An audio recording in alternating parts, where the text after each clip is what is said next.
the first time we came here. Oh, Paimon remembers! Nahita's consciousness had been trapped by the doctor, but we followed the clues she left behind to help her.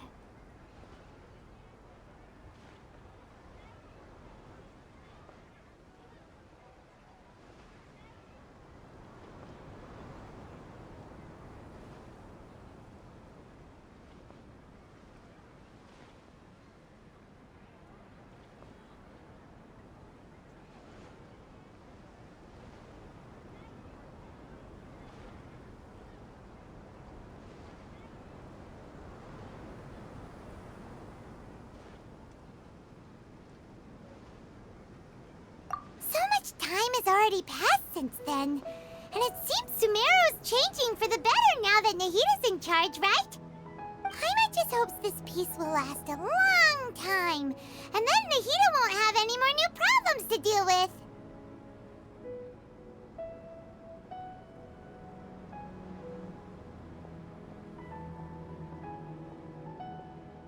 Yeah, guess you're right. We somehow always find ourselves right in the thick of it. Who knows what will happen next? Come to think of it, maybe it's all because of you. Maybe you're just a magnet for trouble.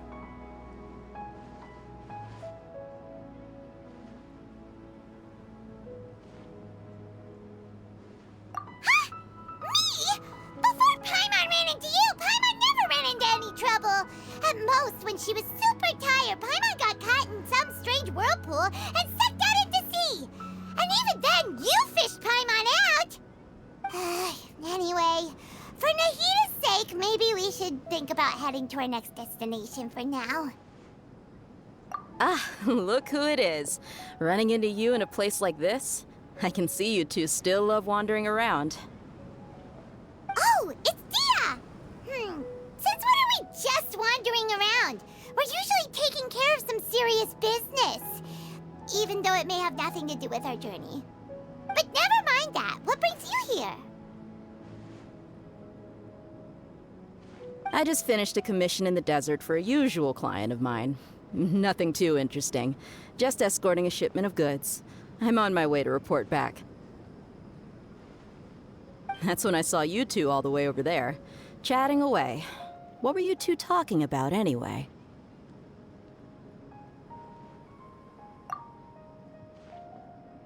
Huh? You serious? Can't say I saw that coming. But you are travelers after all. I guess you'd never stay for too long in one place. Bumping into you like this will become a rarity. I'm starting to feel sad just thinking about it. Hey, how about I gather a few mercs to escort you two? What do you say? Thanks, but no need. Oh, Paimon had no clue you'd miss us so much. But don't worry, we'll come back to see everyone when we get a chance. Sounds good. All you need to do to get to Fontaine is cross this stretch of desert and navigate some waterways. Knowing you two, I'm sure it won't be anything you can't handle. So, when are you leaving? Oh, wait a sec. Paimon just remembered there are still a few dishes in Sumeru that Paimon hasn't tried yet. Now, where's that list Paimon made?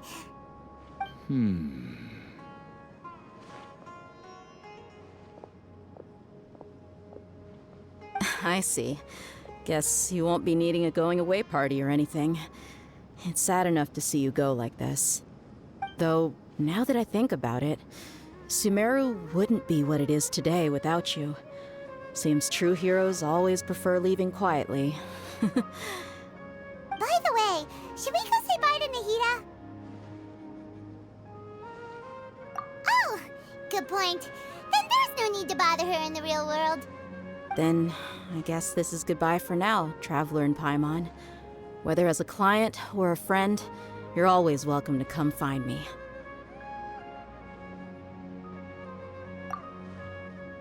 Goodbye, Dia. Bye-bye, Sumeru.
After crossing all that sand and water, we finally made it! Oh, this must be Fontaine's port. Wow, everything looks so advanced in Fontaine. Paimon's heard that the industry here is extremely developed, and there are all kinds of unusual machines. Just seeing the sights as a tourist is nice, but maybe it would be better if we found something to do. What do you think? Good idea! Nahida gave us loads of useful information. Seeking out the Seven is probably still our best source for information at this point. Yeah, the more we can learn, the better. So, what do you think the Hydro Archon's like? Will we get along? Nahida said that she has a very unique personality, whatever that means. To learn about a nation's god, start with the nation's people. There seems to be some locals talking over there. Let's go see if we can join the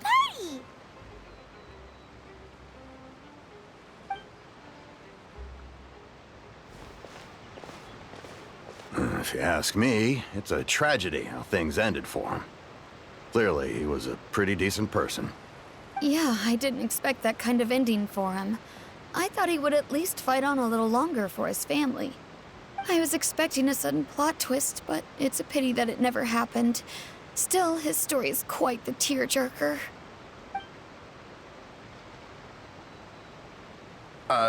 Excuse me. Can I help you two? I couldn't help but notice you standing here listening. Hi.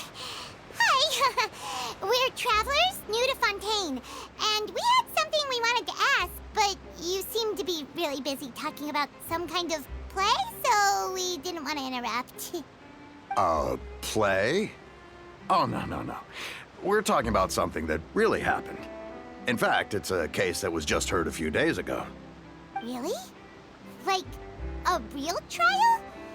But the way you were talking about it and the words you used just now made it sound like some kind of story. Well, good tales are often based on true stories, aren't they? And what you see in reality may also be someone deliberately putting on an act while harboring ulterior motives.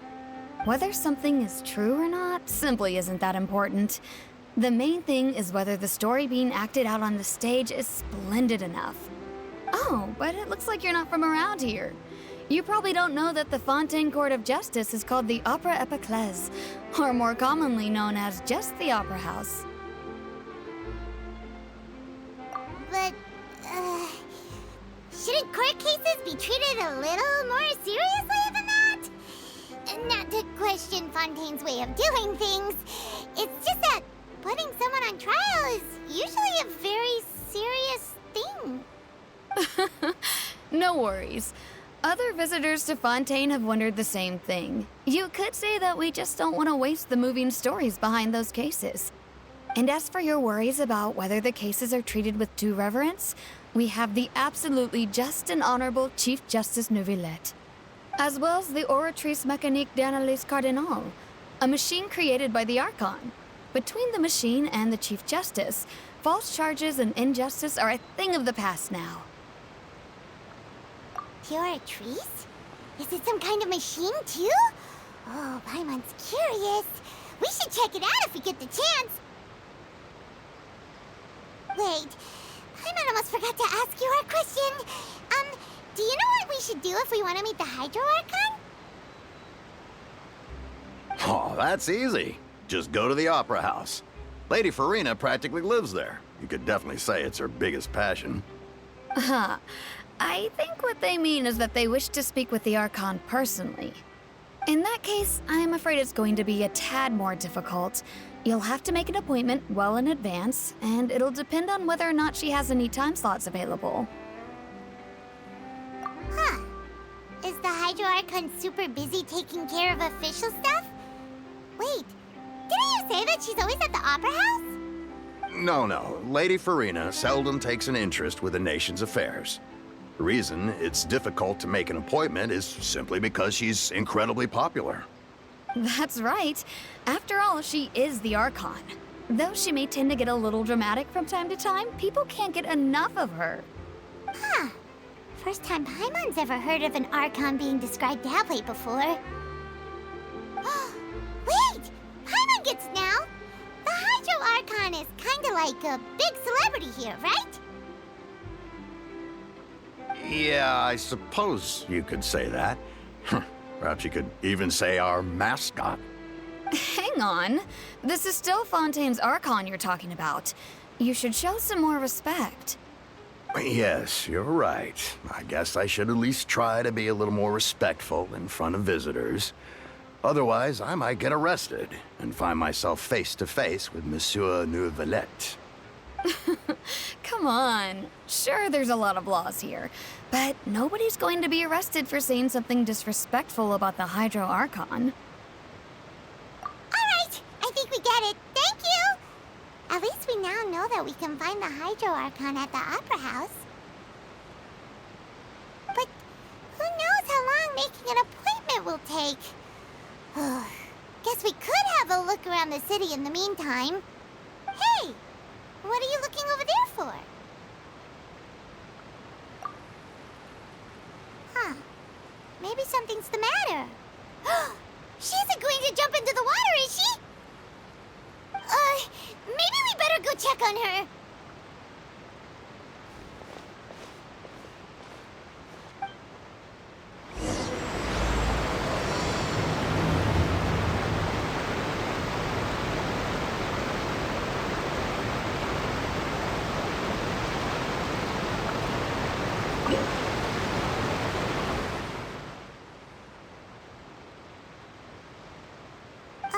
Hello there.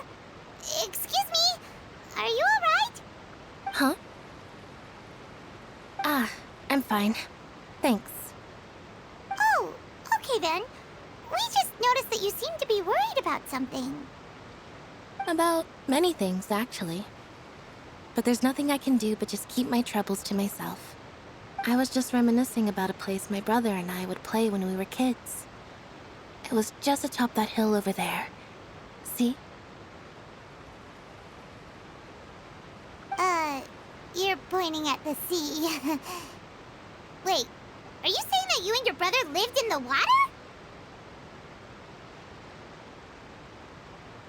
No, people call the waters around Fontaine a sea. It's actually just an inland lake that's filled with fresh water. And no, I can still see that hill clearly in my memories.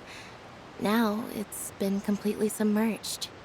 He would skip and jump, tossing sand in the wind. The sun shone brightly, and the air was filled with the scent of the sea. But now, the water is gradually swallowing our memories. It won't be long before it swallows us. Sorry. Paimon doesn't really get what you mean. I don't believe we've had the pleasure of meeting. Are you Lynette's new friends? Oh, and you are? Thanks for looking after my sister. She often comes here to reminisce about our childhood, that's all. There's no need for any concern. Allow me to introduce myself. I'm Linny, and this is my sister Lynette. If I had to guess, I'd say you must be travelers from abroad. Nice to meet you. Paimon is Paimon, and this is the Traveler. We just arrived in Fontaine. We were just talking with your sister. Even though we didn't really get what she was saying. I see. It's unusual for Lynette to be so willing to talk with anyone. In fact, she seldom speaks at all. I'm usually the only one she ever talks to. Oh, really? Then you two are just like us. Paimon's always the one talking for some reason.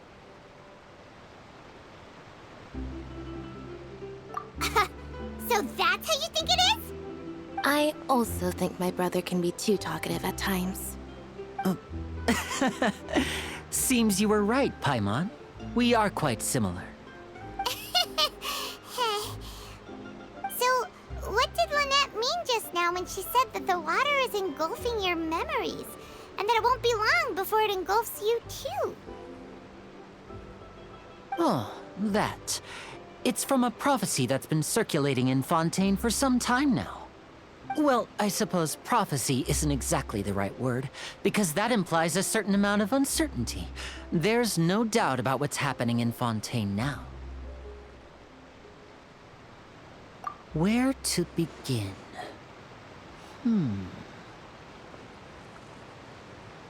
Let's put that question on hold for a moment. We still haven't formally greeted each other yet, have we? Did all the introductions earlier not count? Hello, traveler.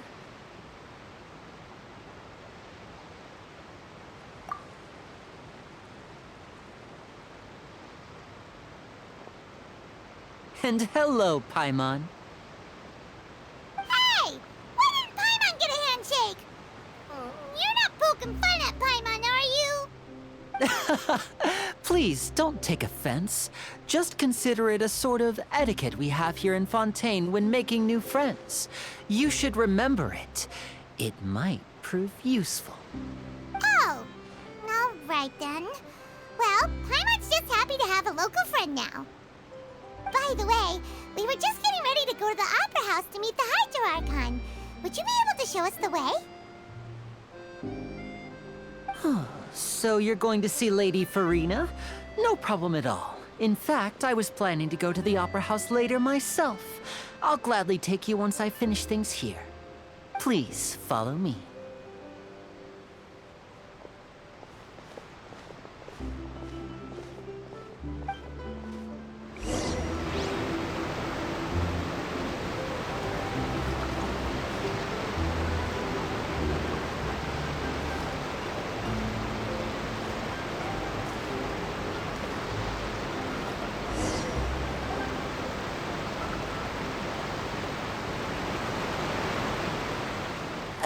You said you were going to see Lady Farina?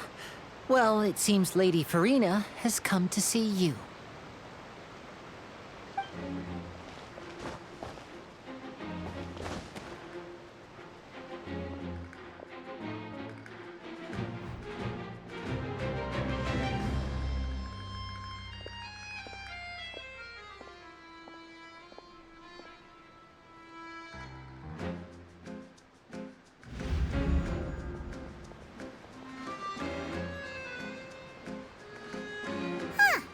So, she's the Hydro Archon? But how did she know we were looking for her? My dear people, rich and poor, those with cup in hand and those with nothing at all, raise your glasses in celebration. If you don't have one, then just raise your hand in lieu.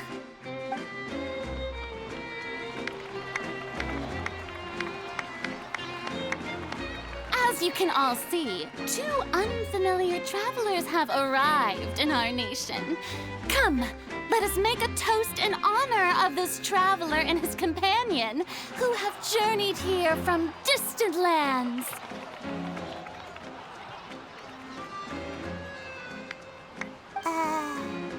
Is she talking about us?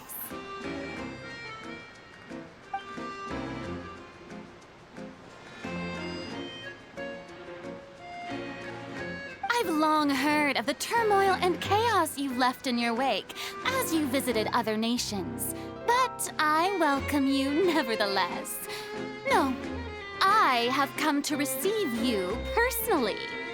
Fear is for insignificant cowards. I am a god, and I will never entertain the notion of such meaningless wariness. You can be rest assured. I see clearly your sincerity. Of course, seeking an audience with me is the most sensible thing to do. It will allow you to truly behold my power and witness my authority. Intelligent people always gather under the correct banner. I, Focalor, hereby welcome you to the nation of Hydro and acknowledge the value and significance of your trip. Now, you may rejoice in this. Yeah, Paimon still can't believe it. Feels like we've only been here for a few minutes. But the Hydro Archon's entrance was, how should Paimon describe it? A little over the top? Miss Hydro Archon? How did you know we were coming? I see. As Outlanders, you inevitably lack even some of the most basic understanding. Don't forget that even the gods can be divided into the mediocre and the excellent. I suppose it's only natural for you to be awestruck by my abilities. You had best stop and consider. Do you really have the noble qualities and etiquette necessary to communicate with a god? All it takes is a flick of my finger for me to know everything about you. Whoa. Talk about sounding high and mighty. Oh? What's with these looks? Perhaps the welcoming ceremony still isn't enough? What else should I say then?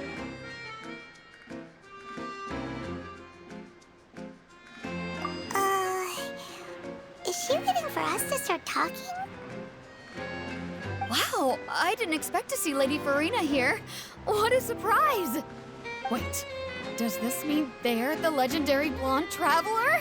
How did I not notice before? Hey, what's all the commotion? Oh, is that Lady Farina? Is there some kind of drama going on? Of course. That's the blonde traveler. The one all those stories are about. Lady Farina came here to personally see him. Oh, I bet this is gonna be the duel of the century. Ooh, I've got to see this. I knew Lady Farina would never disappoint.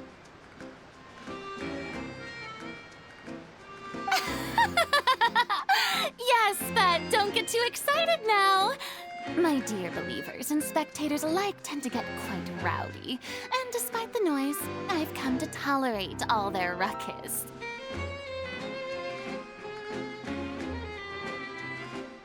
You may consider this my reward to all of you. I have determined that there will be an epic duel between myself and this traveler from another land, just as you were hoping to see. Now she wants to fight? Aren't we getting a little ahead of ourselves?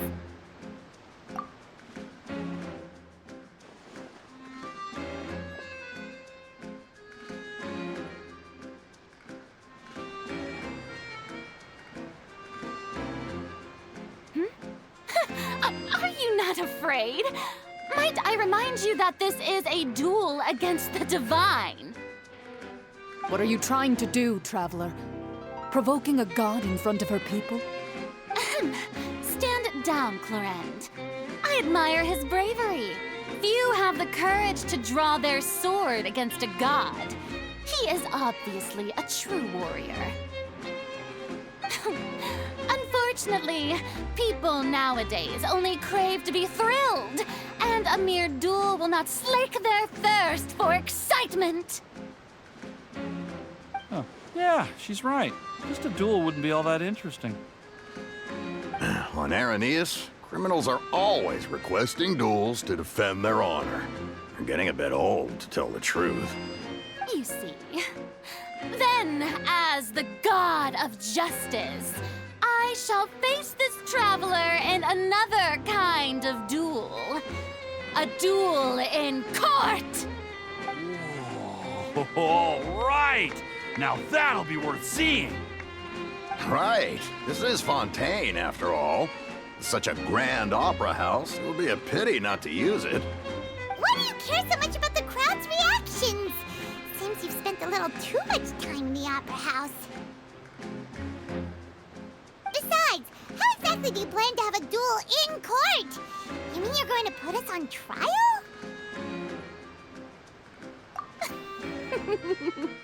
Oh, we have reason to put you on trial. It's obvious, isn't it? According to Fontaine law, no one is permitted to release any flying objects within Fontaine city limits during the first 3 days of each month. You are clearly guilty of violating this law, no? Oh, so that's what they've done wrong. That's our Lady Farina. No one knows the laws of Fontaine like she does. You call that obvious? What kind of law is that? Wait, flying object? You mean Paimon?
Precisely! Now, if you two have no objections, then in the name of the Hydro Archon, I order your arrest. My apologies, Lady Farina. I don't mean to spoil the fun. But if you would allow me to interject, I don't think that Paimon here meets the definition of a flying object. You tell her, Linny! Finally someone who's not crazy. How could anyone call Paimon a flying object? Ah, great magician Linny, my beloved citizen.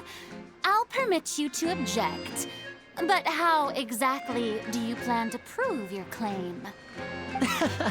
As a magician who just rained on your parade, I naturally should shoulder the responsibility of saving the show.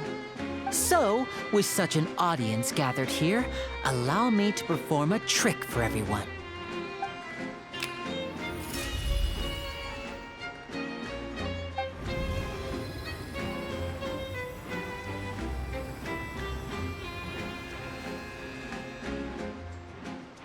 Ta-da!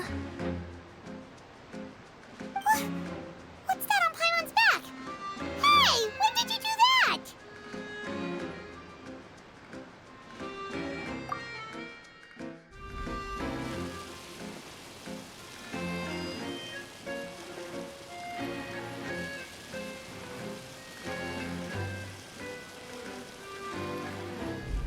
There. As you can all clearly see, Paimon should be classified as, well, something like a balloon. This rope has been in the traveler's hand all along. It was just that no one could see it before. Huh? You call that magic? You've got to be joking. I thought it was pretty good. Nice one. Huh. I'm not sure what to think. It seems Lady Farina's charges no longer hold water.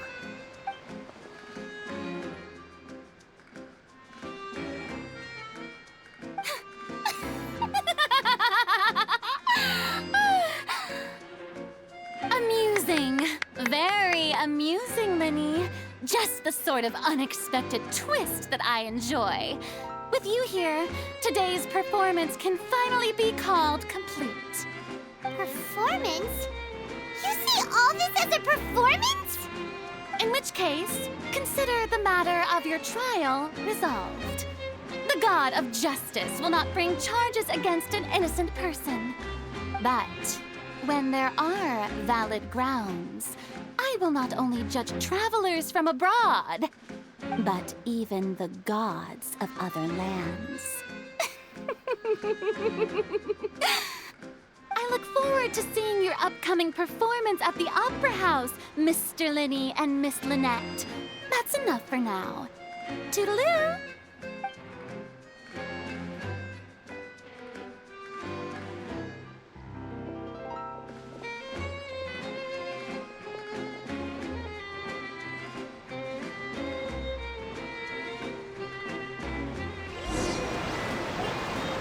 Just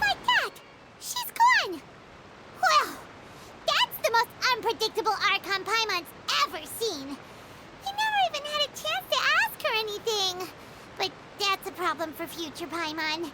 That whole scene just now was really... Don't mention it. I just happened to remember that there was such a law, so I did a little preparation, just in case. I didn't think it would actually come in handy. So, now do you see what kind of god Lady Farina is? She can be a bit confusing at times, but she is still amenable to reason. Anyway, Paimon had no idea you were a magician, Linny. It sounded like you'll be performing at the Opera House, right?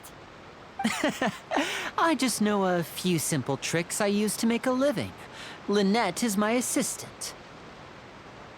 It will actually be my first time performing on the most prestigious stage in Fontaine, the Opera House. But isn't the Opera House where criminal trials are held in Fontaine? When there are no public trials being held, the Opera House hosts a variety of other performances.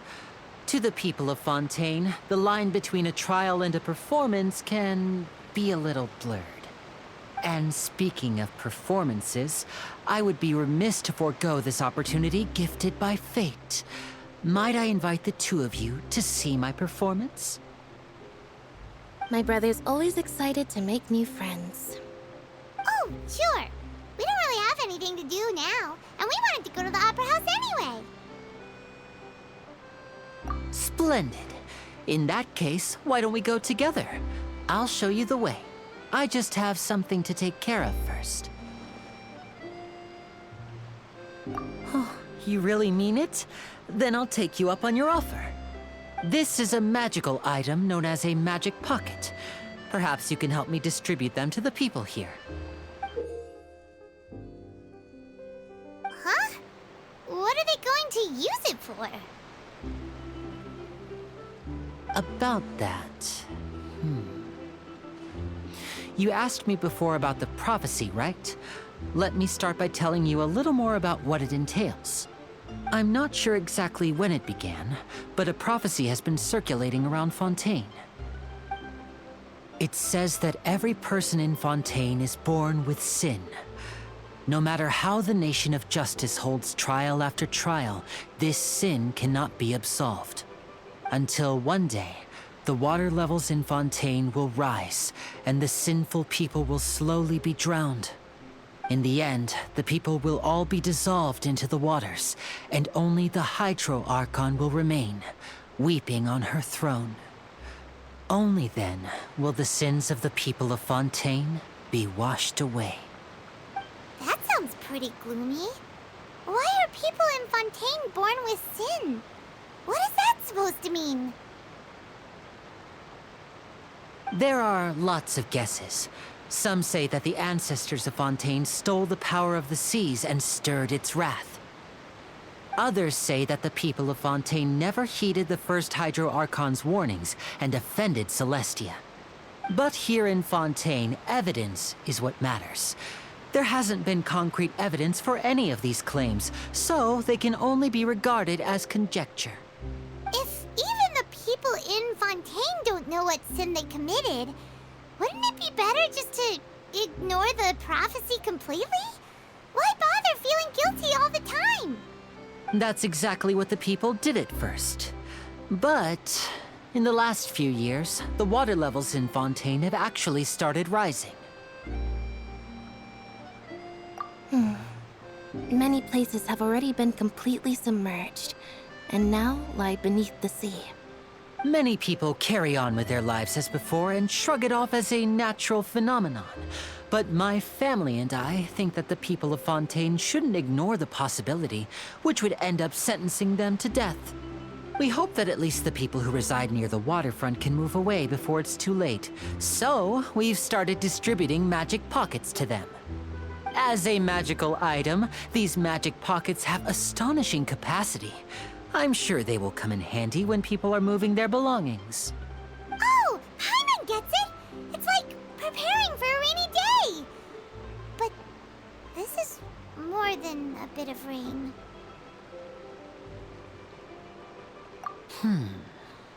Perhaps only absolute power could ever contend with such a catastrophe.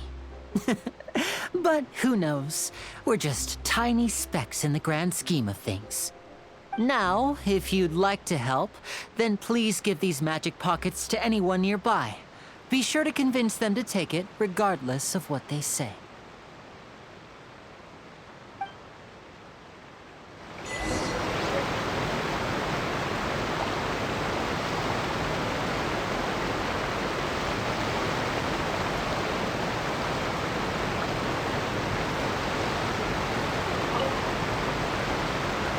So you're the blonde traveler that everyone's been talking about. My apologies for not recognizing you earlier. Oh, a magic pocket? Seems you really thought of everything. I guess it's better to prepare for the worst and hope for the best. Thanks. Please, also thank the magician on my behalf when you get the chance.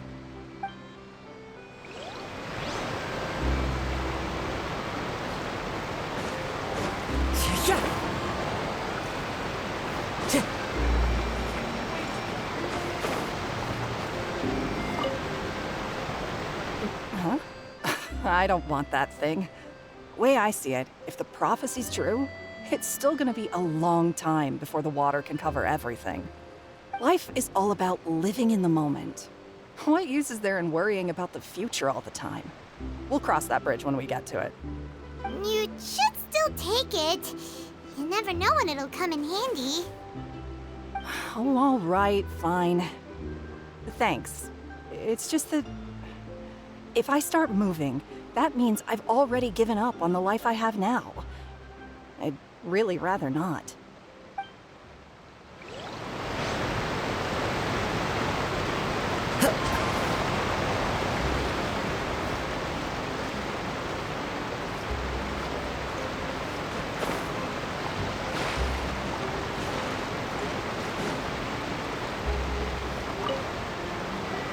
What's this? So you also believe in the prophecy. Keep it. I won't have any use for it. What? You mean you don't believe in the prophecy? No, I believe in the prophecy. But I also believe in another story. The story says that people once lived in the ocean. They were one with the ocean and couldn't live apart from it. But as time wore on, people desired to live on land and developed blood vessels, encapsulating the sea within their bodies. Thus could people set foot on land. So, if you ask me, when the water rises and takes us all, it'll be like we're going home. Oh, we hadn't heard that one before. But people can't live underwater. They'll die.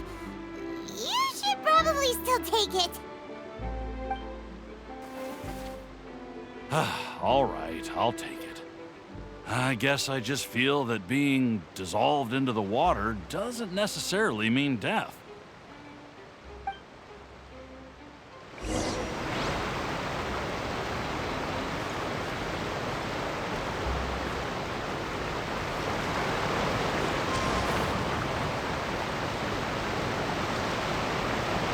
Oh?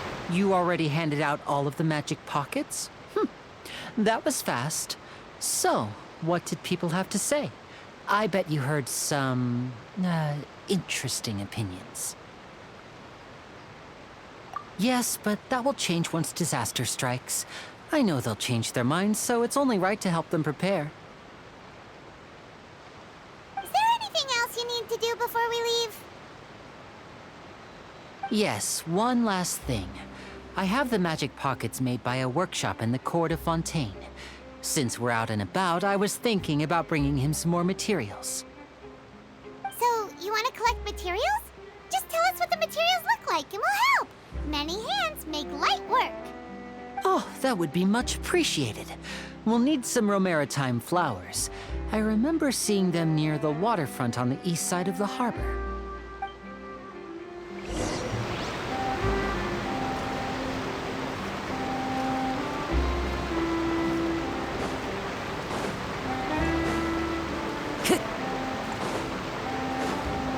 Time to go.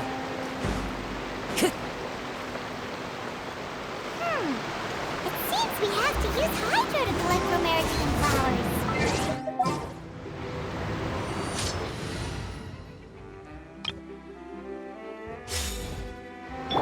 Let the show begin.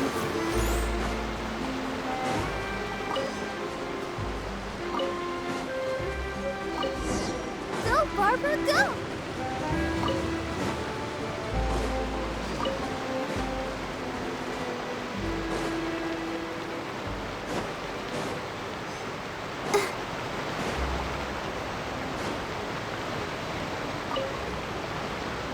You made quick work of that. I can tell you're an experienced traveler. I've also finished collecting a few here. Maybe next time you'll feel like helping too, Lynette. No way. I'm in power-saving mode today. Otherwise, I fear I may not have any energy left for the performance at the Opera House. Fine. Though the performance is still a long way off. Now that we're finished here, we should get ready to head back to the Court of Fontaine. So, we're going to the Court of Fontaine before we head to the Opera House? Good. Paimon wants a tour of Fontaine's largest city and try...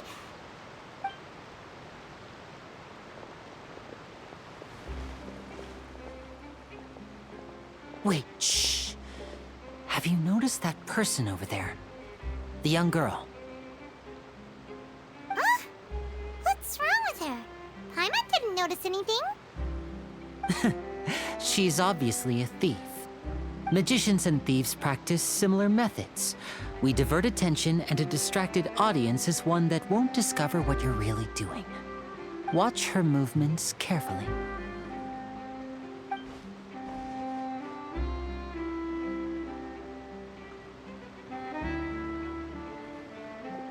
Oh, he's right! Shh, keep your voice down. We need to think of a way to catch her, but it seems she's very alert. Perhaps we should split up. You two can ride the lift over there and wait up top. I bet that'll be her escape route if she tries to run. All right, let's go.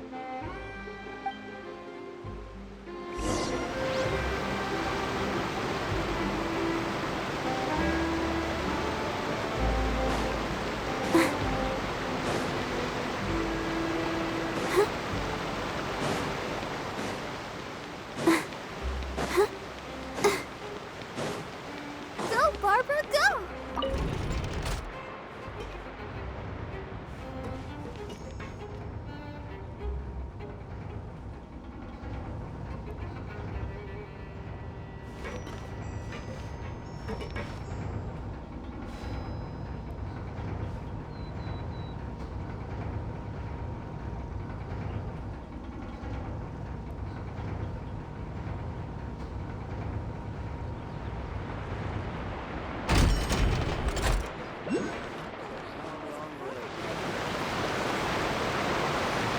This is the spot where Linny wanted us to wait. Oh, look! Isn't that her?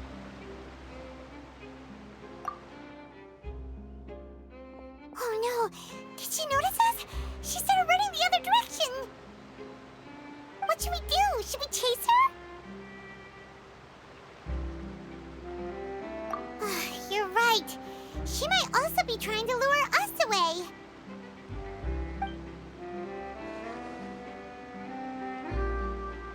Nothing's happened for a while now. Paimon wonders if Linny caught the thief. Yeah, let's go.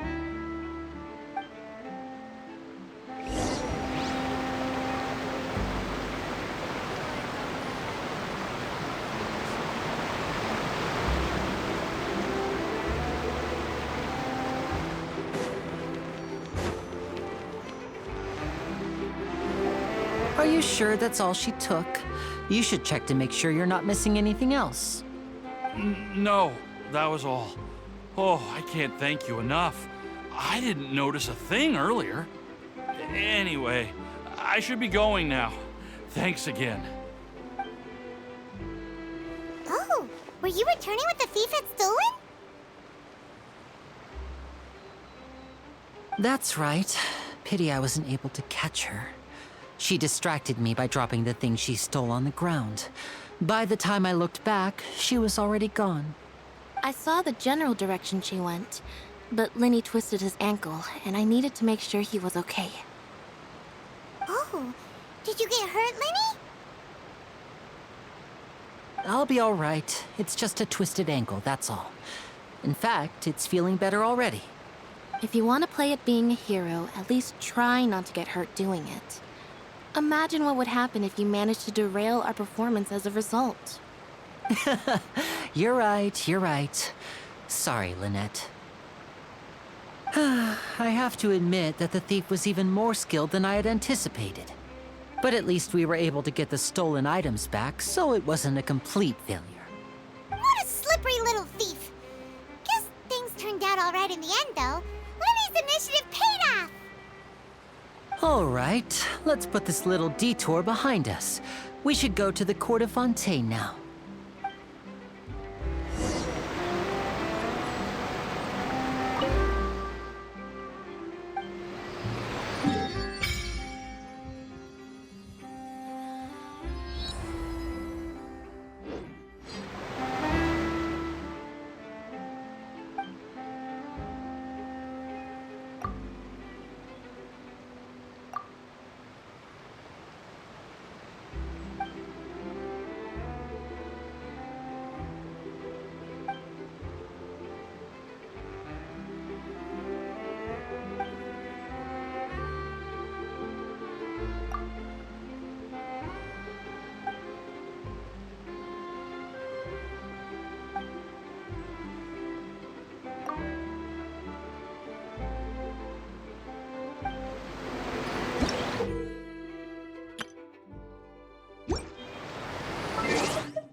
Just what will we come across this time?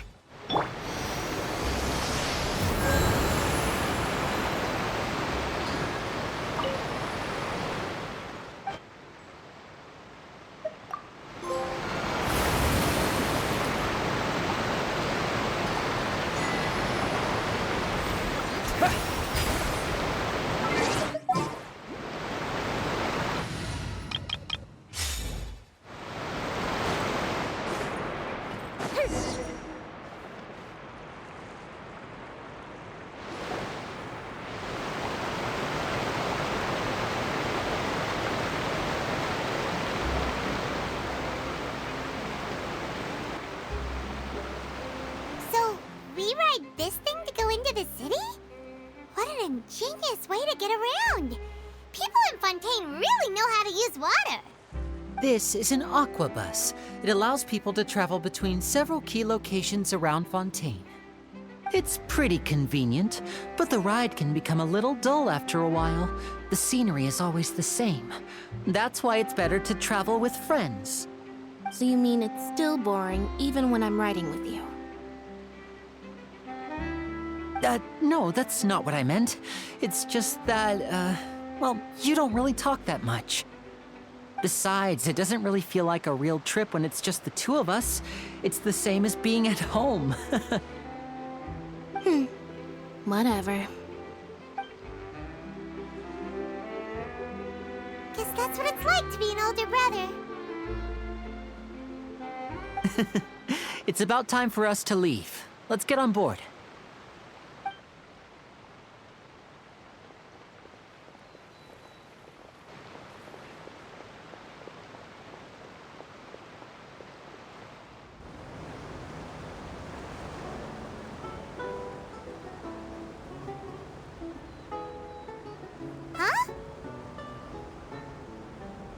What? Traveler! Paimon! Charlotte! Oh, I never guessed I'd bump into you while riding the aquabus. In the story of my life, this is big news. What are you doing in Fontaine? I didn't hear anything about you paying us a visit. Yeah, it's quite the coincidence. But as travelers, we're always on the move. It's not surprising that nobody knew we were coming. Though we still have no idea how the Hydro Archon knew about us. Oh, let Paimon introduce you to our new friends. Oh, no need for introductions, Paimon. I would recognize the great magician Linny and his assistant Lynette anywhere. I wouldn't be much of a reporter if I didn't know who they were. It's a pleasure to meet you. I'm Charlotte, a reporter for the Steambird. Nice to meet you. From the Steambird, huh? We've often relied on your paper to promote our performances. It's an honor to meet you. Now that everyone knows each other, Fontaine suddenly doesn't feel like such an unfamiliar place. So, what have you been up to lately, Charlotte? Any big news? Not too much. When there isn't any breaking news, I mainly cover the trials at the Opera House. You can still manage to keep readers' attention as long as you tell things from a clever enough angle, even if it's the same old topics. For example, reporting on how a scammer once deceived vulnerable girls into relationships, or how a financial criminal was once so poor that they ate a single piece of bread for 5 days. You're right. Seems you know me pretty well. What I'm really after is exclusive, sensational news pieces that could shake the country. These smaller stories are a waste of my talents. Oh, I just remembered. I've been following a case lately. Well, a series of cases, actually. You mean the serial disappearances of young women case? That's right. These stories are the talk of the town right now, and it's probably the most mysterious case we've ever seen.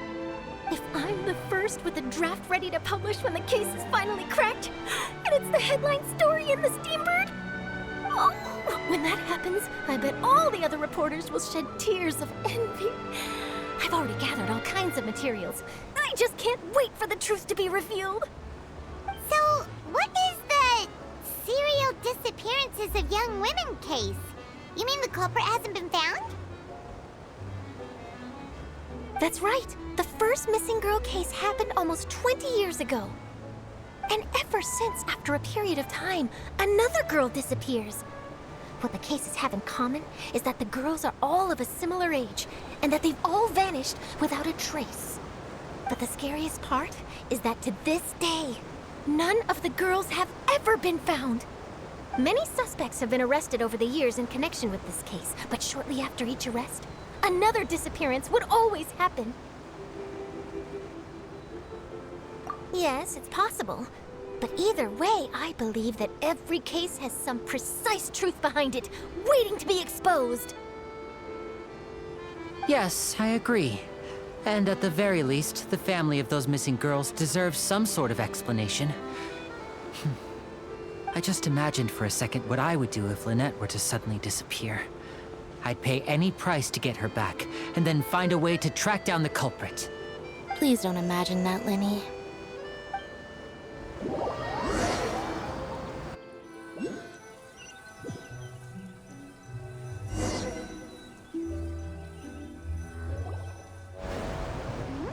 Hey, we're almost there! Look!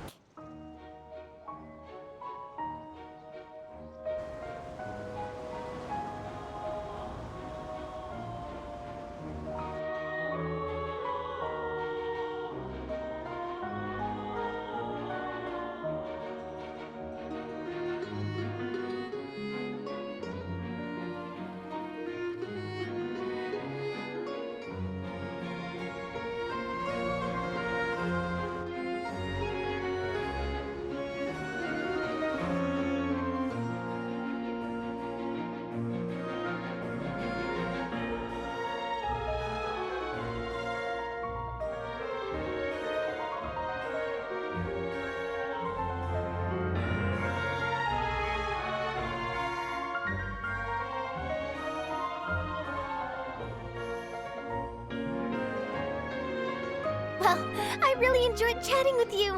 Life should be full of pleasant little surprises like this. Yeah, us as well. The ride went by too quickly. I have an interview to get to. I should get going before I'm late. Okay, Paimon hopes we can chat again soon, Charlotte. See ya!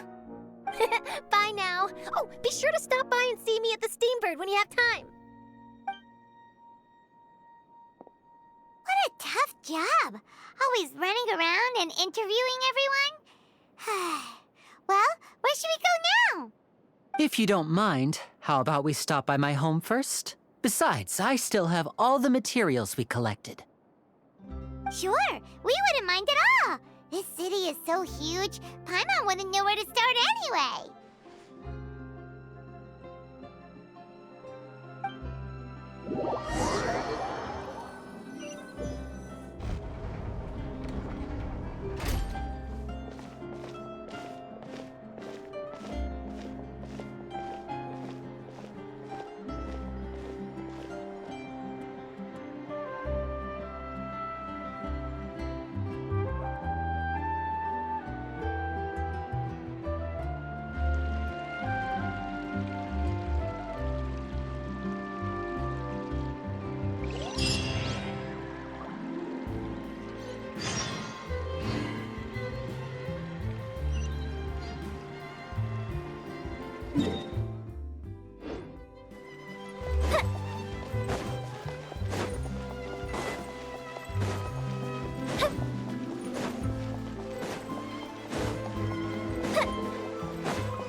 This is our current abode. Ah, Fremine, you're home. Where did everyone else go? I have some new friends that I would like to introduce. Oh, they all just went out a moment ago.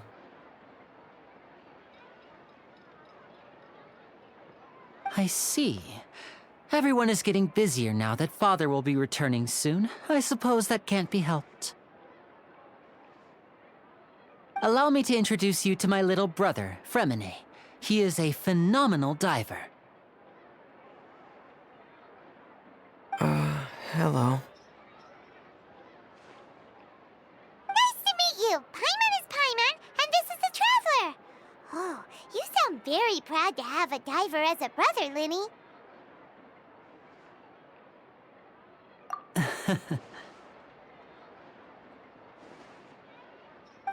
Linny, could you come here for a moment?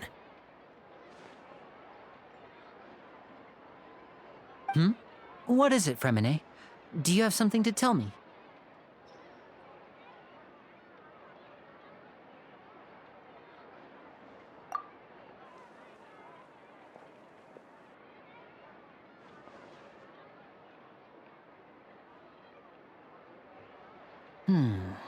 Okay, I see. Is everything all right? Oh, it's nothing. We were just discussing a little housework. Sorry for the interruption. Oh, before I forget, the Traveler and I collected more materials to make magic pockets. Were you able to get any, Fremine? Yes, I went diving and gathered lots of materials. I was about to give them to you. That's our Fremine, always quick with the underwater work. All right, I'll take these to the workshop.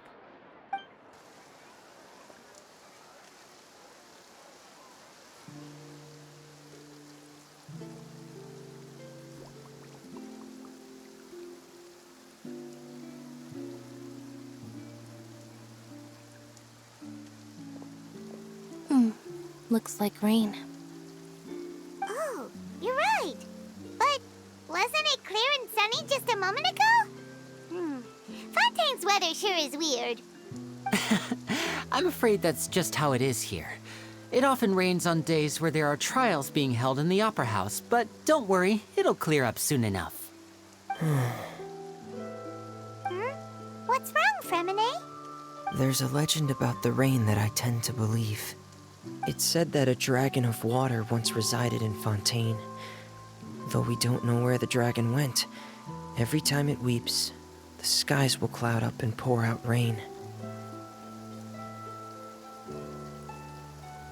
When I was a child, my mother told me that if I wanted to go outside and play, I should yell toward the sky at the top of my lungs. Hydro Dragon! Hydro Dragon! Don't cry! If it's an elemental dragon, then having the power to make it rain wouldn't be very unusual. Let Paimon try something. Hydro Dragon! Hydro Dragon! Don't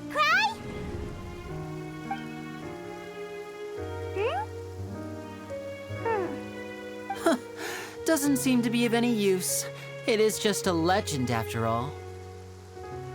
You know, you might be a more popular magician if you understood the concept of romanticism. Or could at least play along. Sorry.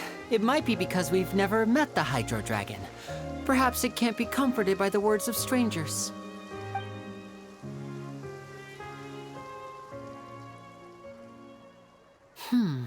It rained for longer than I suspected. Oh, it's already getting late. Was there something you needed to do, Linny? Yeah, some preparations for the show at the Opera House. I need to find a way to catch the last aqua bus of the day. On the day of the performance, just ride the aqua bus to the island of Aeneas. I'll have Lynette meet you at the fountain in front of the Opera House.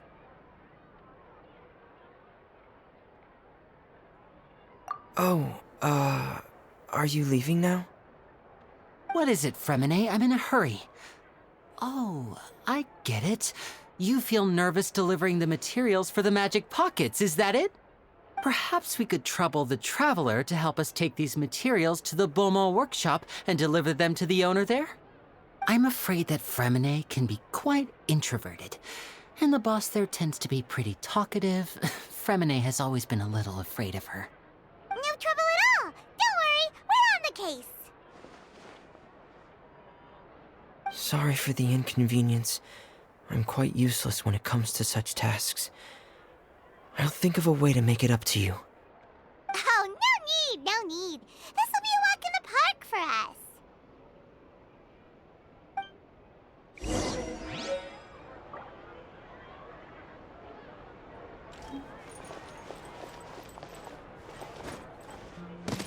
Gotta find that balance between flavor and nutrition.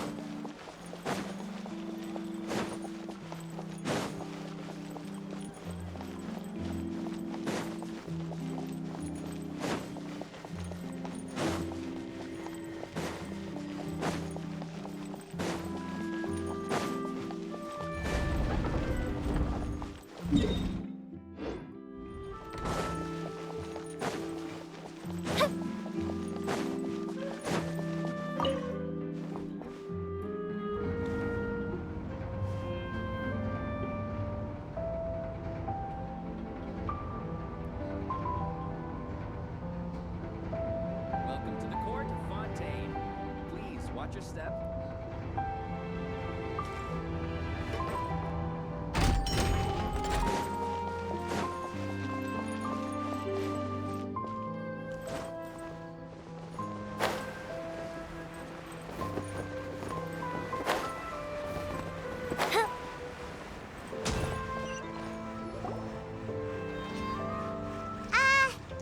Hello? Is there anyone here? Oh, hello there. New customers? Looking to buy, or do you need something made? Or perhaps you're just looking for a chat with me. Oh no, we're just here to deliver some materials. Here they are. They're for making... what were they called again? Ah, these must be for magic pockets. I could tell right away. I've already made several orders worth now. No need. They've already prepaid several batches worth. When they told me what they'd be using them for, I even offered them a discount.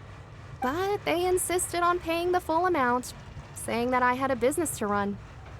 It seems both their hearts and their pockets are made of gold. Whoa.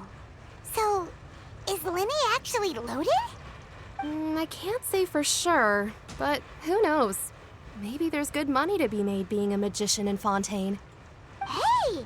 Is this machine what you use to make stuff here? It looks really advanced. Why use your hands when a machine can do the work? It would be a waste not to use the latest technology, and wasting is a kind of crime. But where does a big machine like that get its power from? Well, it's a little complicated. I'm not sure I can put it in layman's terms for you. But basically, everything we usually use here in the city is powered by indemnitium. It's a type of energy that's produced from trials. Huh? How can trials produce energy? Well, I'm not completely sure of all the details myself, but basically, when a trial is in session, the oratrice mécanique d'analyse cardinale harvests people's belief in justice and converts it into energy to be used all around Fontaine. So that's what its other function is? Paimon heard that the oratrice was created by the Archon to make judgments. But Paimon still doesn't get it. How could something unreliable like people's beliefs be turned into a stable power source for these machines?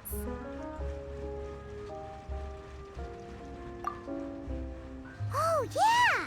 So that means the Hydro Archon relies on the machine to take the energy created by belief and turn it into power for all of Fontaine, right? Even though I've never heard anyone really put it that way before, it sounds like it makes sense. Besides indemnitium, we have another type of energy called pneumosia. It isn't produced by the power of the Archon, but it is unstable by nature. Even now, it still cannot be widely used by civilians. I thought I'd find you hard at work, but here you are chatting the day away. Since you're already talking, I'm sure you wouldn't mind a few words with me. You again? Didn't I already promise you that I'd have the miHoYo to Confrérie of Cabriere by next month? Why are you hounding me now? Yeah, but how do we know that you won't go running off by the end of this month? I want 50% today. Wait, no, 70%. Huh? You... Seems business isn't so great for the workshop. We've already finished our job and delivered the materials. Maybe now's a good time to leave? Hey, hold on. Before you go around trying to collect payments, why don't you settle your own debts first? If Confrérie of Cabriere wants to poach clients from Northland Bank, that's fine. But I'm afraid you still owe the bank a hefty sum of mora. So why don't we work things out between us first, before you get back to your little conversation here? You're from Northland Bank. But we said we'll pay everything we owe next month. Why are you hounding me now? Traveler, Paimon! I didn't think I'd run into you here in Fontaine. What are the chances? We're surprised to see you too! What are you doing here in Fontaine? You didn't want to stay in Snezhnaya? Long story short, I've already been in Fontaine for some time now, and honestly, things have been pretty boring. But it seems that fate brought our paths together today. Not only will I have some good friends here now, but ones who always seem to find trouble. Either way you look at it, it seems things are going to get a lot more interesting now. Pretty sure we'd want to avoid anything that you'd find interesting. Besides, our trip here has gone pretty well so far, right, Traveler? Hey, you, Northland Bank boy. Aren't you forgetting something? Don't interrupt. It's not often I run into the Traveler like this. Why don't you wait for me over there for a while? You kidding? Aren't you the one looking for us? You really expect us to sit and twiddle our thumbs while you catch up with your friends? Listen to me, boy. If you want your mora, fine. Why don't you come and take it? Hey, I just said not to interrupt. Oh, by the way, Traveler, the last time I took Tonya and Tusser ice fishing, Tusser said... Hey! That's way over the line! All right, boys, let's see who has to pay up now! Can you at least let me finish one sentence? Fine. Though the bank told me not to get rough with our clients. You're the ones who started it. This is an act of self-defense. You two will have to be my witnesses, okay? I'm sure this won't take long.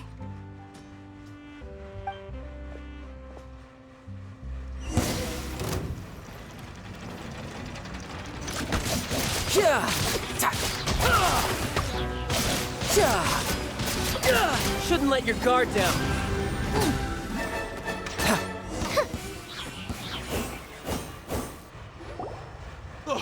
What's your deal, Brad? How are you so strong if you're just a staffer from Snezhnaya's Northland Bank? Wait, don't tell me you're... Oh, now you notice. It's a little late, don't you think? Just make sure you understand that you don't mess with Northland Bank. Got it?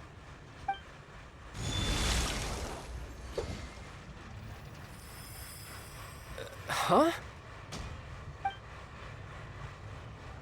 Now's my chance!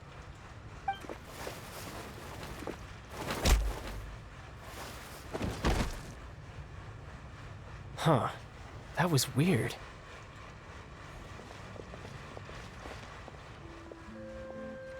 I'm not sure. It's as if I suddenly lost control of my hydro powers when I needed them. Maybe there's something wrong with my vision? Strange. How could that happen?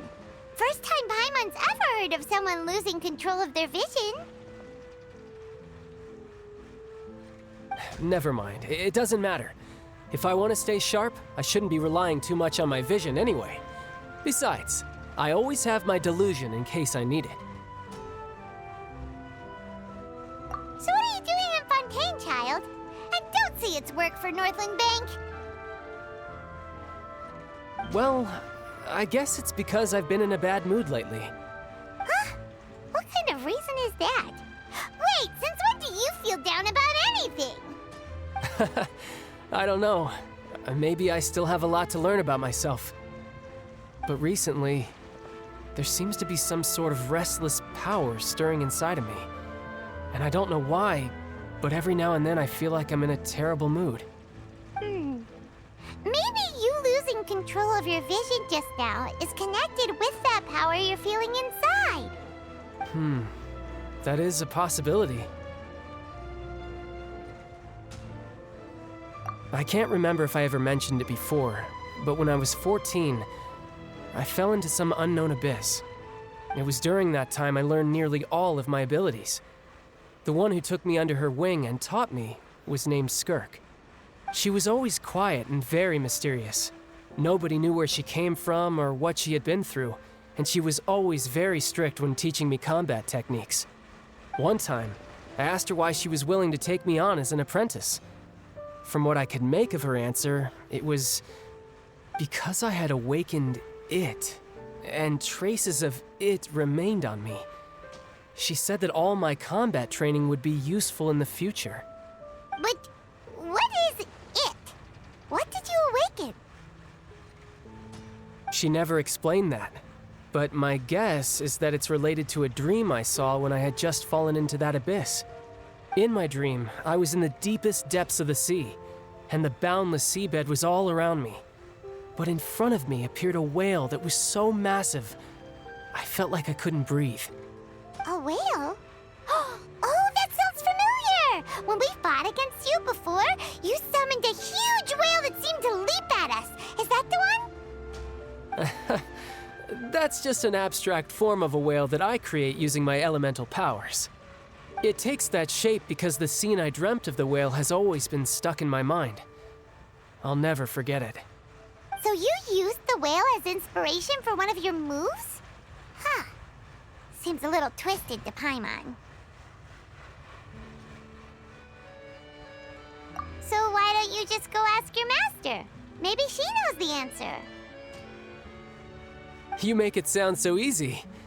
Ever since the incident I experienced there, I've never stopped searching for Master Skirk and that unknown abyss.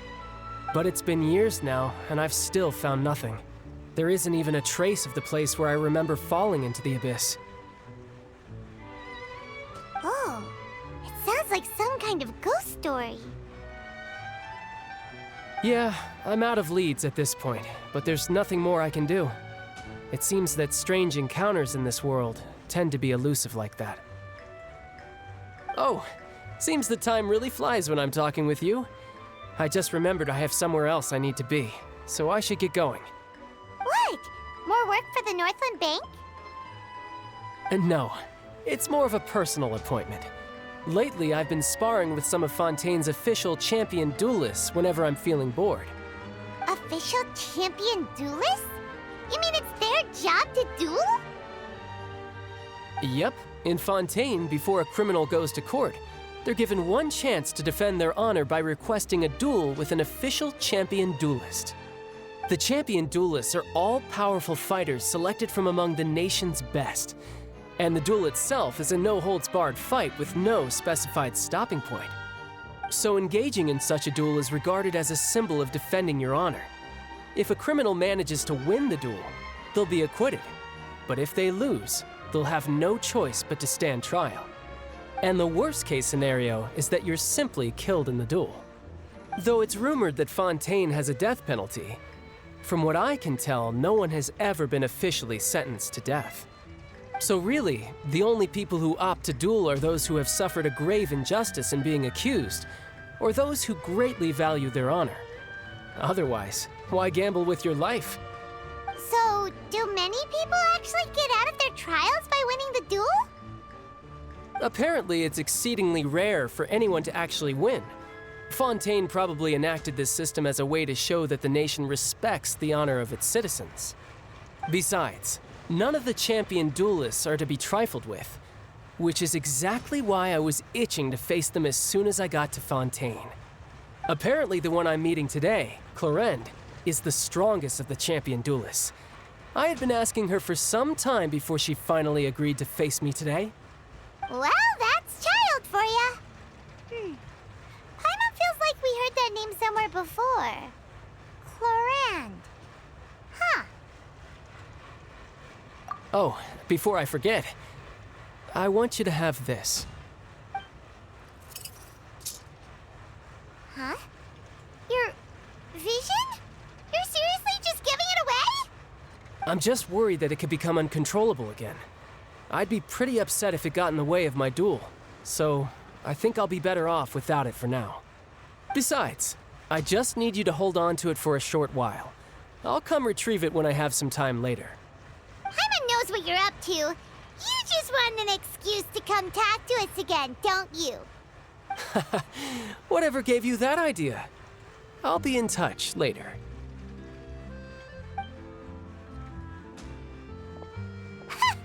That sneaky guy.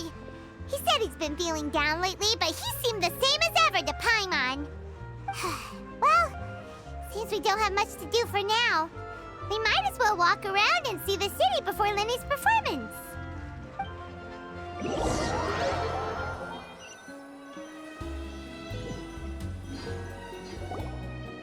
Wow! Who could have seen that coming?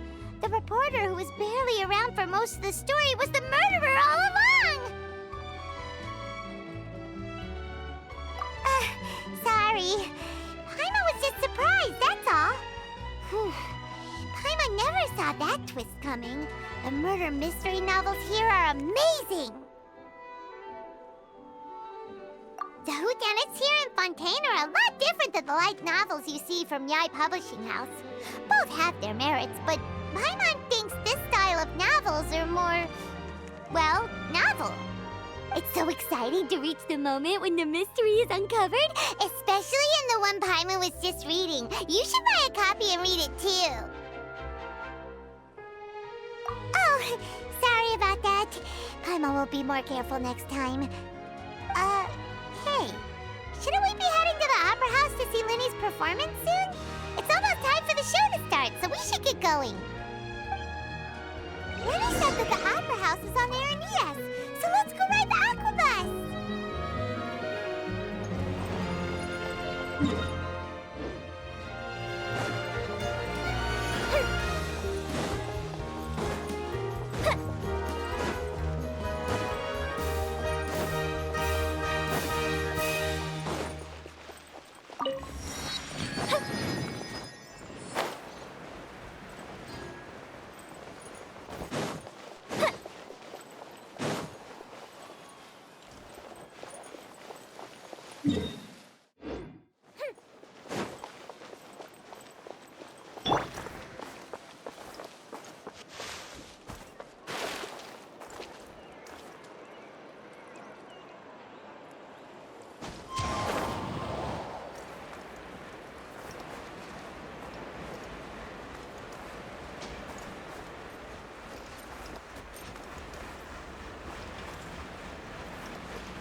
Time to go.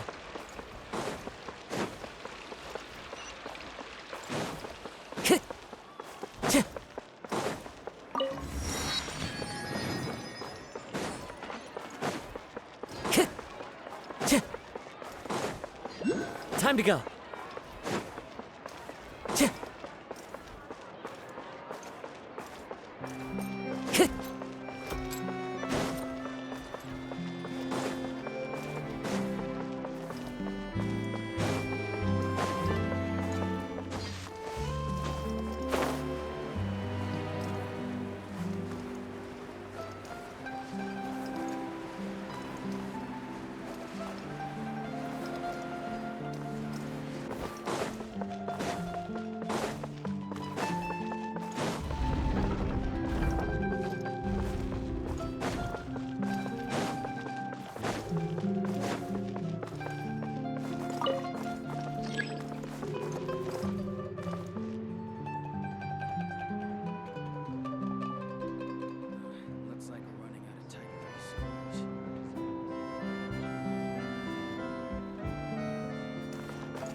Welcome to the Navia line. I am Elfan. The boat will be departing imminently. Please do not stick your head, hands, or other body parts outside the boat. The Aquabus operator is not responsible for any accidents or injuries resulting from doing so. Also, please remember to buy the Steambird, though I don't read it myself. The destination of the current tour is Erinias. Points of interest worth visiting include the Fountain of Lucine and the Opera Epiclese. If you look to the left in the direction we are currently traveling, you will see the famous Fontaine Research Institute up in the sky. An experiment gone wrong turned a new sightseeing opportunity. Human ingenuity truly is a wondrous thing. To the land of my birth.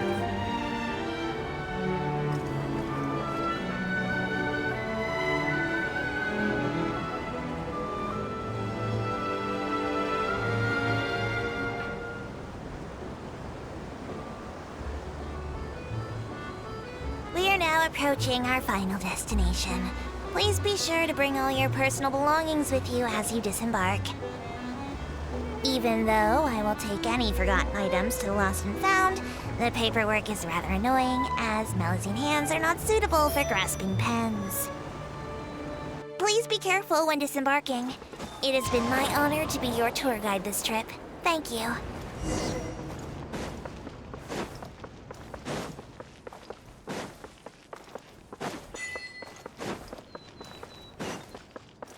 Time to go.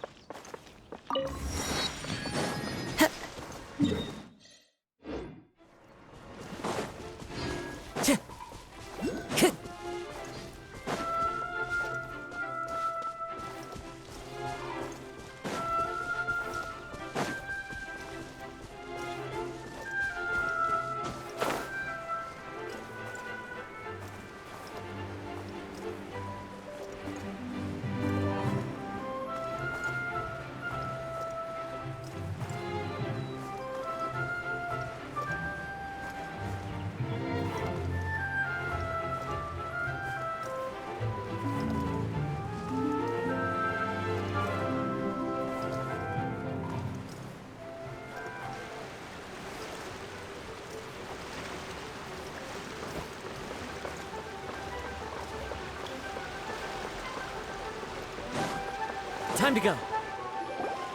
Whoa! Now this is fancy! The Opera Epiclese. What a place to hold a performance! No wonder Linny and Lynette were looking forward to it. Huh. Looks like there's a lot of people standing around the fountain up ahead. Oh, Archon, please bless us with a bright and healthy child. We pray. I don't know why you always feel the need to ask so much. I'll be happy as long as our child is healthy and lives a peaceful life. I guess if they're our kid, then there's no doubt they'll turn out smart. Maybe this is one of the customs in Fontaine. There sure are a lot of couples here. Vache. What's wrong? Vache. Vache. No, Paimon didn't say anything. Are you hearing things? Welcome to the Fountain of Lucine. All the water flowing through Fontaine converges here. It's customary for newlyweds to come here and wish for children. Ah! Lynette! You scared Paimon! When did you get here? Lenny asked me to wait here for you, remember? Ah, right.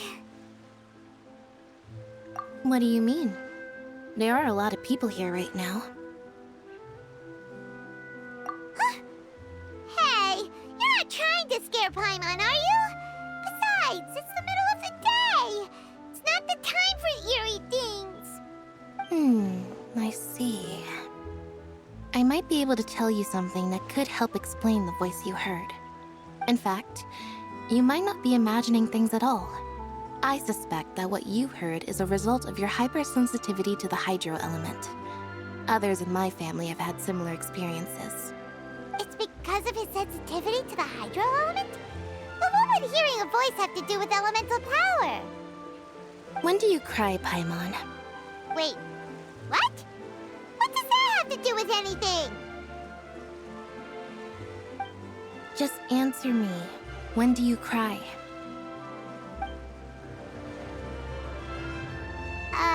When Paimon's really sad?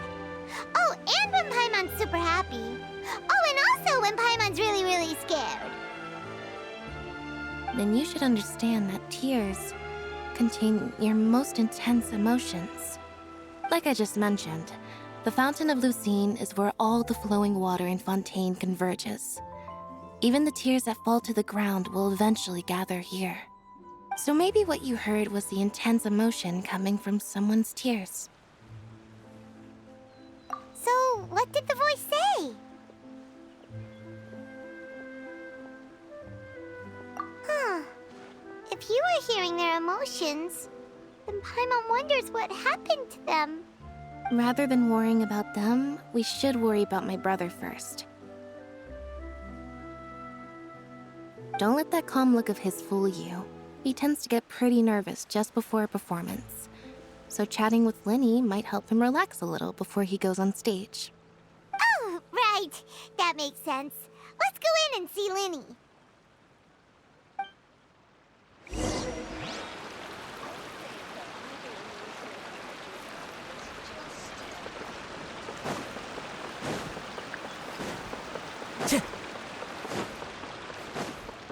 Time to go.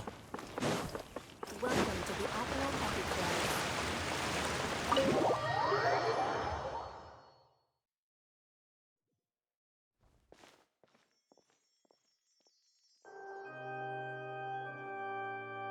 Traveler and Paimon, good to see you. I knew you two would come. Are you kidding? We wouldn't miss it for the world. We've been looking forward to it. I can tell, judging by how early you've arrived. But you're actually right on time. The audience still hasn't started entering the venue yet, which means now is the perfect chance for us to take you to the best seats in the house. Wait just a moment, I'll fetch the tickets.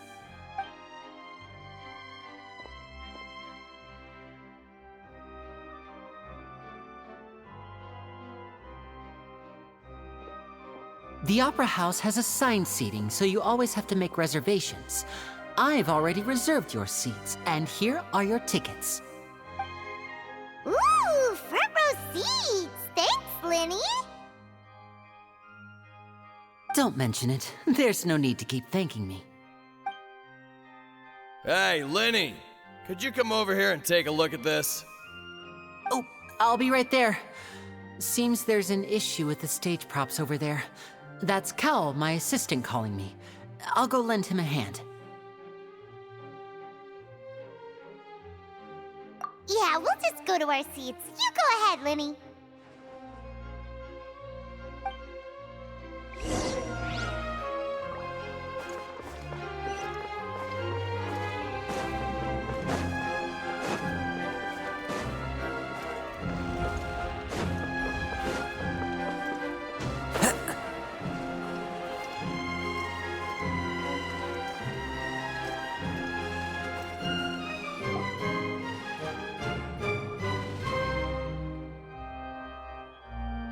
These should be our seats. Come on, let's sit down.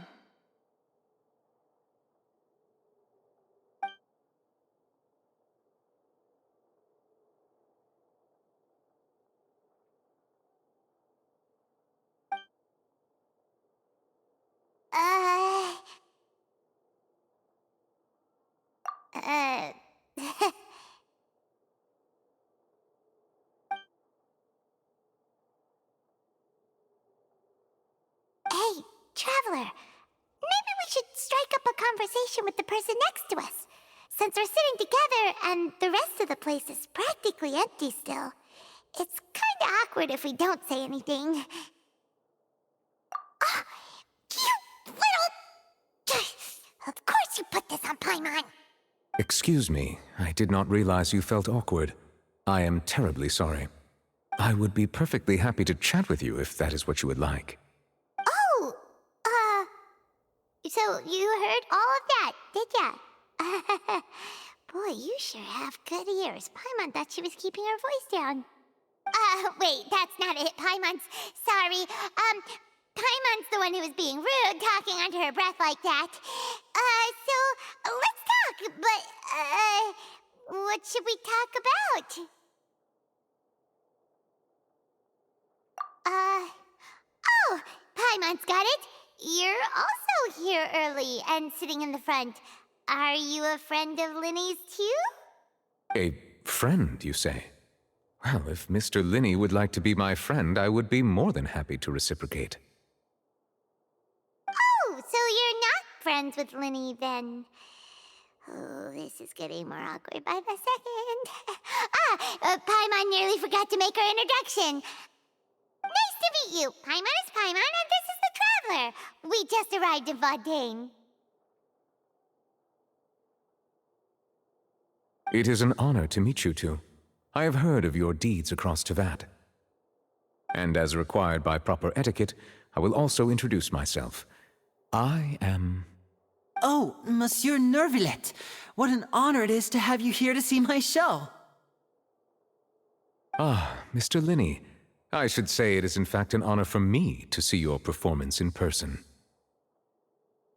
Wait, Nervillet? Could he be... I saw you all chatting just now, but it seems you still don't know who Monsieur Nervillet is. Allow me to introduce you to Fontaine's Chief Justice. That seat is always reserved for him. It wouldn't be too much to say that he's the symbol of justice and honesty here in Fontaine. Whoa! Sorry for being so rude just now. Paimon had no idea you were such an important person. No offense taken. Being Chief Justice is merely what I do for work. Nearly every person has their usual reserved seat, so I'm not so special, really. And by the way, I should probably let you know, even though I would prefer not to, there's someone sitting up there in the VIP seats that has been striking a pose for quite a while now. I believe she is trying to give you a most elegant and impressive first impression. So I think you should take notice of her sooner rather than later. Otherwise, she may become flustered.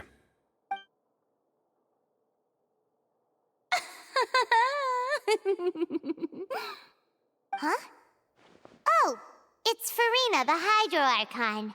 Huh. She sure has a smug and satisfied look on her face. Guess she has no idea that you saw right through her act. Very good. That is for the best. No need to pay her any more attention. We may now enjoy the show. Huh? So is this what things are like between the Chief Justice and the Hydro Archon? All right, please wait just a moment longer. I've pretty much finished my preparations, and the performance will start as soon as the audience has made their way to their seats. Yay! The show's finally about to start! Paimon can hardly wait! Paimon's never seen a real live magic show before!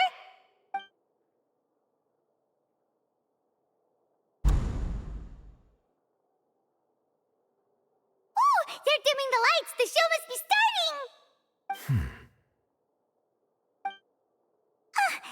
Sorry. Paimon will try to stay quiet. Welcome, one and all, to the Opera Epicles. I am the star of today's show, Linny. And over here is my sister, Lynette, who will be working as my wonderful assistant. Please, let's give her a warm welcome. Hello, everyone. I know she may seem to be a little sleepy right now, but that's just a sign that she's nervous. Whatever. Now, some of you may be thinking, two vision holders who can freely manipulate elemental powers performing magic is not true magic at all. So, I would like to take a moment to assure you that elemental powers will have nothing to do with what you will witness on the stage today.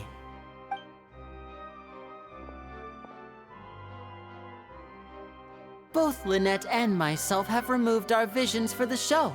That way, even the gods won't be able to help us. Oh, good point.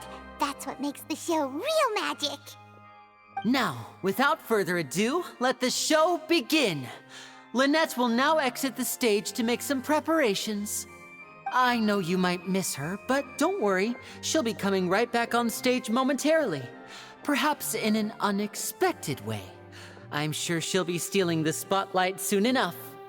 Oh, and before I forget, there's one more thing I should say. You never know what can happen in the blink of an eye. A magician's greatest skill is making things disappear or appear. The possibilities are endless.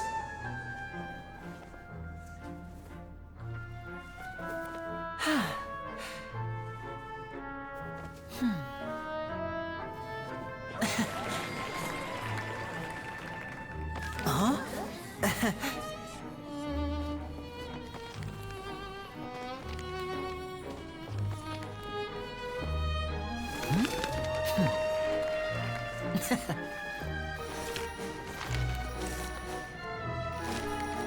But this isn't what you came for.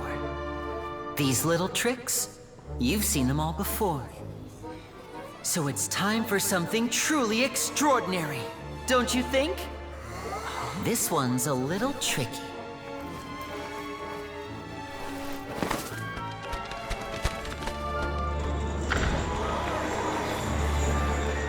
Using this water tank, I shall make my sister vanish completely, right before your very eyes.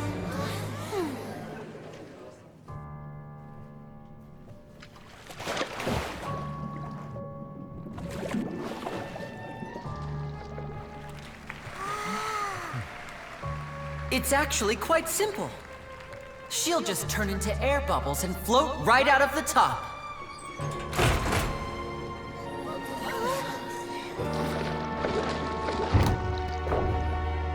Oh no! I told them to check all the props carefully. With the lid on, even air can't escape. An amateur magician would be getting very nervous right around now. Luckily, it's me on stage, so let me show you what a true virtuoso can do.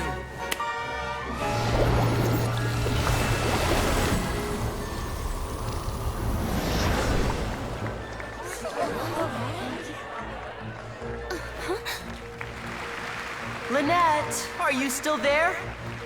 Don't go too far. We don't want to use up all our magic. Hi, I'm back. Uh-huh.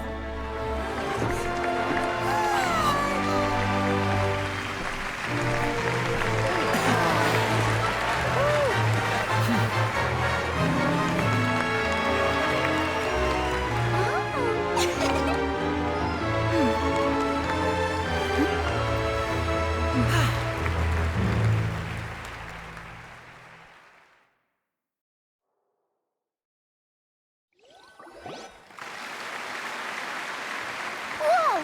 What in the world just happened? How did he do that? Paimon didn't seem to do anything. Wasn't Lynette inside the water tank? How did she disappear and then reappear out of nowhere? If we could see easily through his tricks, then that would mean that his skills are still lacking. To appreciate magic, you should focus on the show happening on stage, rather than getting caught up in trying to see that which has been intentionally hidden. Guess you're right. Paimon couldn't believe her eyes when Lynette reappeared. Amazing! Thank you, everyone. I'm glad you enjoyed that performance. But our magical journey has only just begun. I've prepared even more astonishing surprises for everyone here. The magic of transformation and disappearance can go far beyond what you've just seen. I'm sure many of you are thinking that escaping the water tank was impressive enough, but Lynette is still my assistant after all. In which case, I have ample time to make all necessary preparations. So, for my next trick, I will require the participation of one lucky audience member. Please, if my assistants could bring out the magical boxes now. There are 2 boxes, and only 2 boxes. One is here, and one is there in the aisle among the audience. I'm sure many of our clever audience members have already guessed our next magic trick. A swap! Our lucky audience member and I will each enter a magic box. After 1 minute, we will each emerge from the opposite box. Now please, everyone pay very close attention to the box you see here. Don't give me any chance to make a move. Wow! How's he gonna do this? Hey, do you think this is all magic tricks, or does Lenny have actual superpowers? The lucky audience member will be generated by this random number selector. It selects numbers entirely at random. Even I don't know who will be chosen to participate. Now then, let's begin. Let me see. Oh, row 7, seat 3. Congratulations! You now have the chance to experience magic firsthand for an entire minute. Please, come forward. My assistant will take you beside the magic box. I'm sorry, it might be a little cramped inside, but no need to feel nervous. We've carefully arranged everything for you to be as comfortable as possible. You don't need to do anything, but no matter what strange things may happen, don't come out of the box. If the magic is interrupted, who knows where you might end up? You might even find yourself in the Fortress of Meropide. Oh, okay. All right. Before I enter the magic box, there is one more thing I need to ask the audience to do. Could you all give me a countdown? Like this. 60, 59, 58.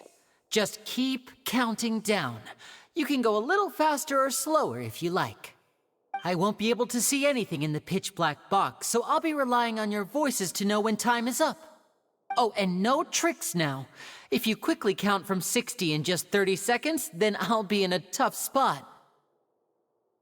Ooh! Paimon kinda wants to count faster after hearing him say that!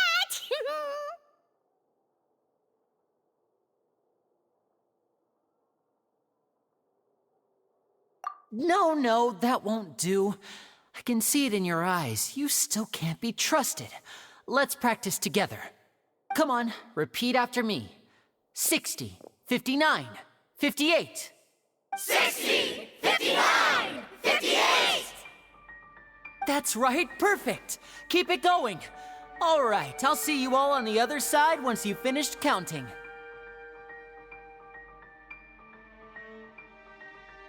54, 53, 52? Huh? Why aren't you counting, Nervalet? I am counting in my head. I think things are exciting enough in here as it is. Merely a consequence of my identity and personality. Do not worry about me. Just enjoy the show. Oh, all right. You look so serious that Paimon thought you might be feeling uncomfortable or something. 40, 39, 38!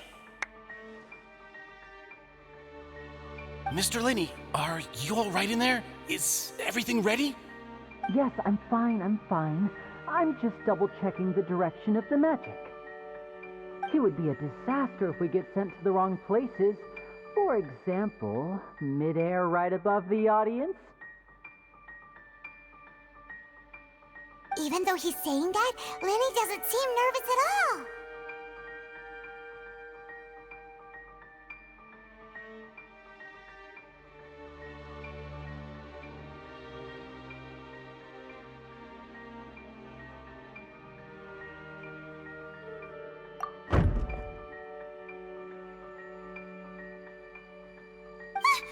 What was that noise? Did you hear it too?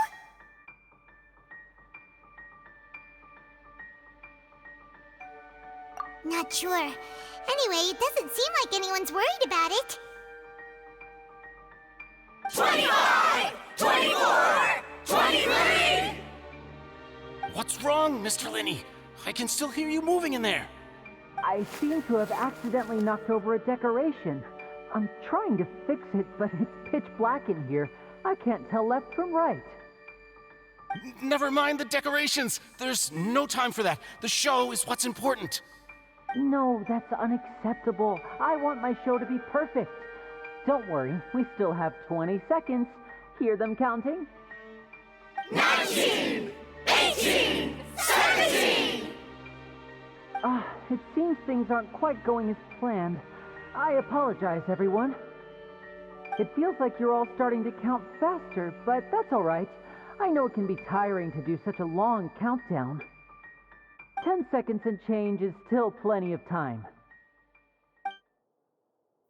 10! Almost there now. Whew. Swapping two people is harder work than you might think. Even a master magician like me can't guarantee I'll get it right the first time. Hey, wait! Is this the back one? I can't tell. They both look the same inside. Huh? Nope, that's not it. I'll try again. 7! Hey, slow down! Honestly! 5! 4! 3! Whoops! That doesn't count! 0!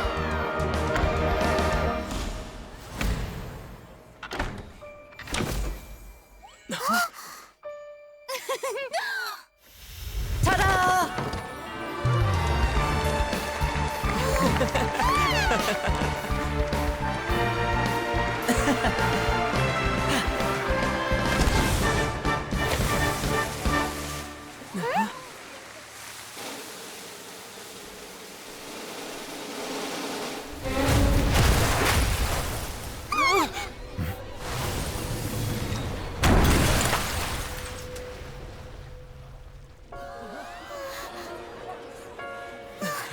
What happened?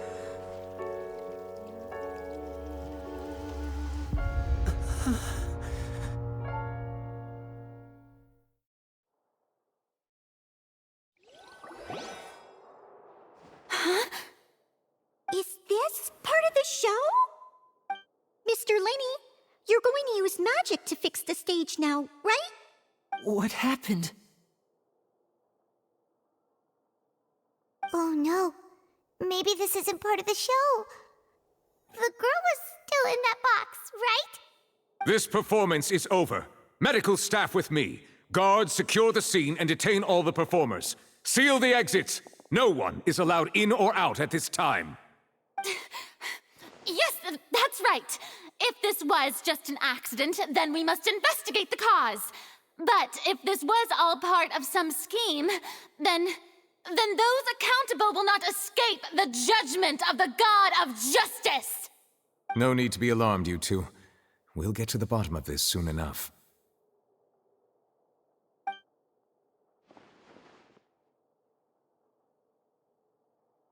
Unfortunately, the person who is in the magic box has been pronounced dead. His name was Cowell, one of the assistants in Linny's magic troupe. Apparently, the fireworks on stage ignited the ropes that were suspending the water tank, which then caused the tank to fall onto the stage. As of now, we are still not sure why we found Cowell in the box, rather than the guest from the audience. And after an initial search of the area, the guards have confirmed that the girl is nowhere to be found. It appears that this incident was not merely some mishap with the performance. And there are many indications that it is connected with the case of the serial disappearances of young women. The serial disappearances case? That's the case that Charlotte mentioned before! I know the truth. I can see through the whole thing. Really, using such a shallow and obvious mystery as his finale, did he really underestimate us that badly? I say that our powerful magician, Mr. Linny, is now the prime suspect for the serial disappearances case. Huh? Why me? This whole thing was an accident. No, this all occurred during your magic show, did it not? The missing girl disappeared after being chosen, did she not? The deceased is one of your assistants, is he not? Now that I think about it, that whole speech about magicians making things disappear was nothing more than a provocation, a bald-faced challenge. That can't be right! How can Linny do this? He was in the box on the stage the entire time! We can even hear his voice! Besides, before the show, he told us that he would like to catch the criminal behind the disappearances! He couldn't possibly mean catching himself! Save discussion for a later time, please. Lady Farina, may I assume that your comments just now constitute an accusation against Mr. Linny and his associates, and that you are pressing charges? Huh? I just think that I think it might be a little early to talk about formally pressing charges. But what Lady Farina said just now makes perfect sense. Looks like she's gonna personally deliver justice. A kidnapping and murder carried out under the cover of a magic show. Lady Farina said it all. I mean, of course, my dear people. But what excites me even more than the obvious truth before our eyes is the opponent I'll be facing. That's right. I mean you, Traveler. You'll support Linny, won't you? After all, he was the one who helped you the first time we met. Then there's no problem at all. You know, the Traveler and I already had a duel the first time we met. But with Linny's help, our little duel ended in a draw. But draws really are the most boring possible outcome. So, no more draws. Between the two of us, there must be a clear winner and loser. And what better place to hold such a riveting showdown and decide the true victor than here, on the grandest of stages, the Opera Epiclese. Huh? It wasn't a draw. She obviously lost last time. I understand. Charges have now been pressed, and as such, a trial is in order. Well, Traveler, seems Lady Farina has set you in her sights. But putting her dramatic rhetoric aside for a moment, I would like to ask you, are you willing to act as Mr. Linny's attorney and defend him in this case?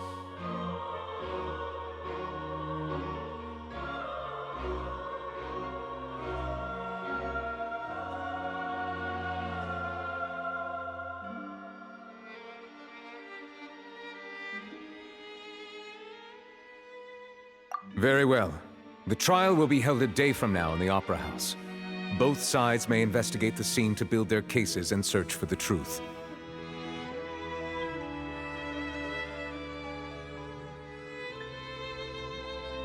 Linny and his troupe are all potential suspects and shall remain within the Opera House. The audience may begin to leave in an orderly fashion once they have been cleared by the guards. A day isn't that long. Let's see what kind of case this big-shot outlander can build in such a short amount of time. I'm really quite looking forward to hearing it.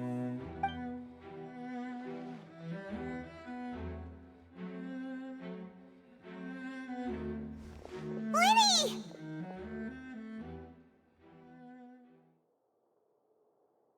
Sorry about everything that happened just now. Were you frightened? Of course! Who wouldn't be scared after witnessing an accident like that? Yeah, I'm a little shaken up myself.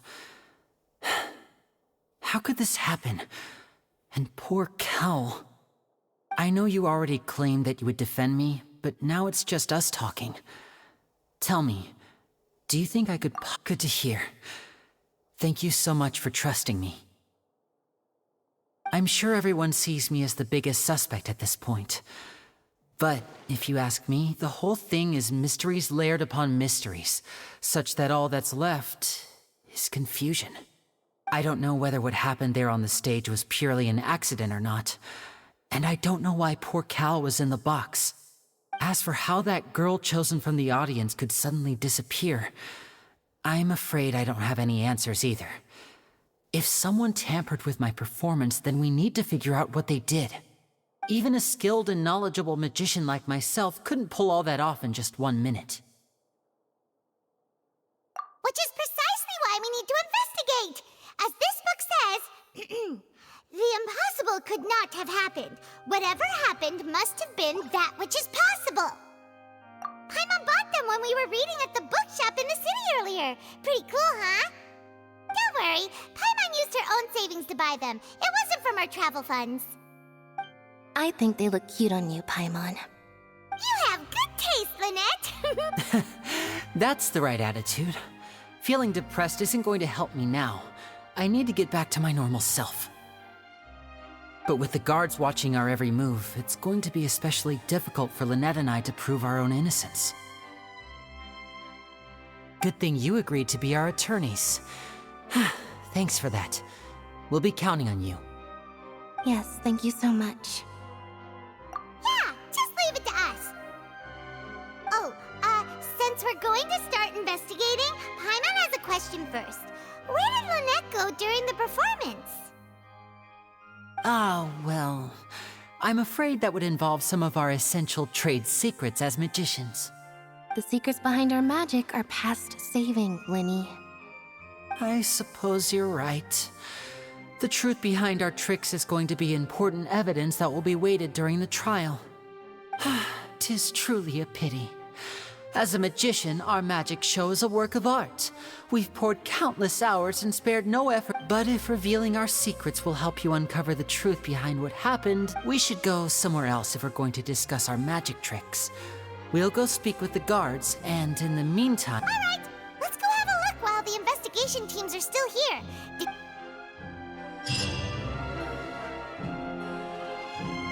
Hello, officer. How's the investigation going? I see. You must be the traveler that Lady Farina mentioned. Listen, I'll be perfectly honest with you.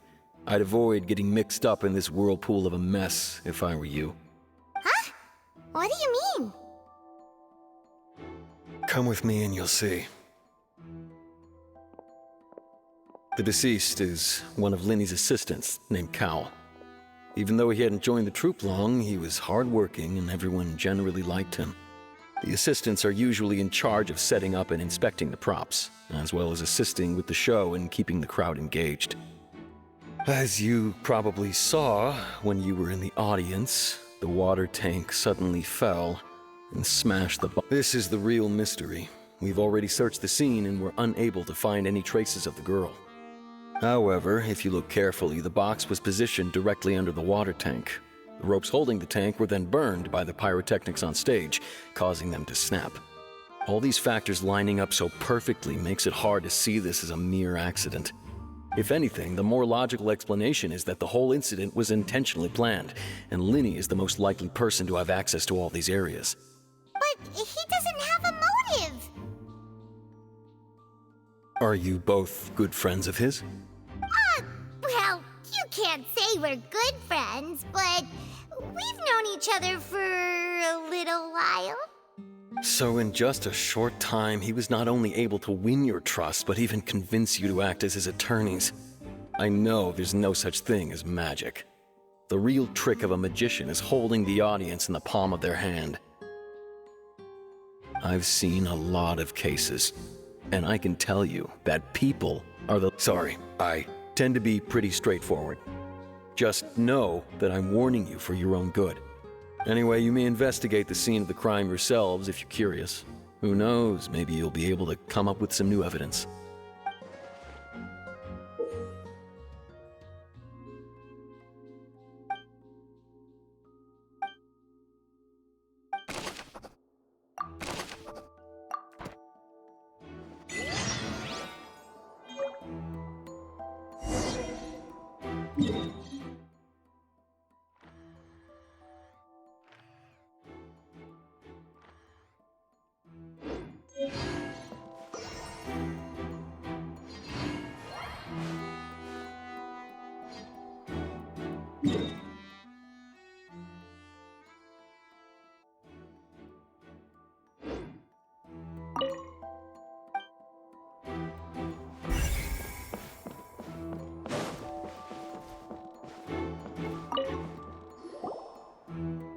The investigation team has some new findings. Turns out there's an issue with the random number selector after all. See, I told you. What if the machine picked some big guy's seat? You think the murderer would have still made his move then? Sorry to interrupt, but we're helping Linny and Lynette with their side of the investigation. What were you saying about the number selector? There's something wrong with it? You're trying to help them? That'll be a tall order. Linny used the machine to pick a random member of the audience during his performance, right? The lucky girl that later disappeared. Well, we thought there might be a serious problem with the machine, so we had it taken away for further inspection. It turns out that the seat number it picked wasn't random at all. The machine picks that same number every time. I'm sure you already know that you have to make a reservation in advance to get a seat, regardless of whether it's a trial or some performance. In other words, Linny knew who would be sitting where from the very beginning. That much checks out. Linny reserved our seats for us, too. Bet you see why I was saying it'd be tough to make a case for Linny.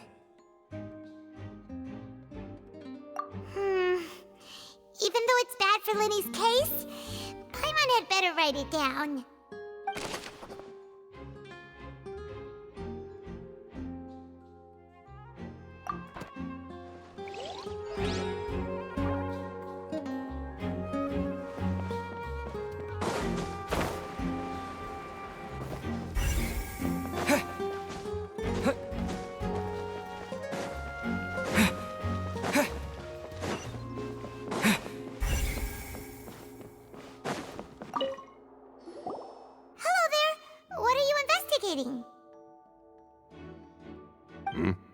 Oh, this location has also been cordoned off because the magic troupe members are currently considered prime suspects. The investigation team is still collecting evidence. The seats were all booked in advance, so we were able to deduce the missing woman's identity by checking the guest list. Sure, it's not like this is confidential information. We will publish it later anyway when we petition the public to help us find the missing person. Her name is Halsey. She's a painter from Fontaine who's made a bit of a name for herself. Apparently, she wasn't a regular at the Opera House, but she'd been feeling some pressure with her work lately, which made her decide to come see the magic show. The magic troupe members all claim not to know her. We have looked into her social connections. It seems that she has no personal grievances or conflicts of interest with the suspects. Simply put, she wasn't related to the magic troupe at all. which matches the features of the previous serial disappearances. Were the victims of previous cases also chosen at random? That's how it seems to us, in any case. Apart from the fact that they were all young women of around the same age range, there really weren't any other connections between them. Okay then.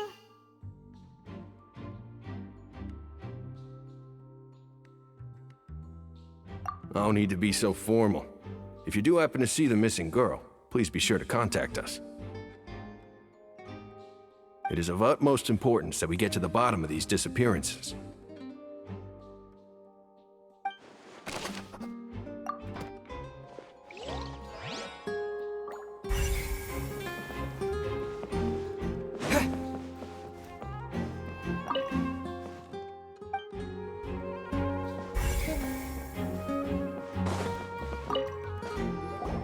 So this is the rope that broke and caused the water tank to fall.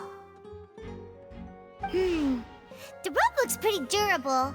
How can it be burned through so quickly by fireworks? Why are you suddenly so serious, Traveler?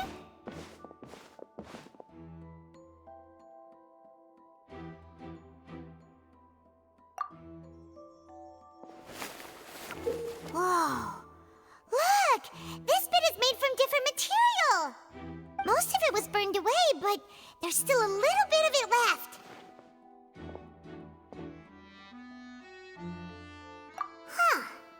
So if a rope meant to hold something was made with that kind of material in it, then that means...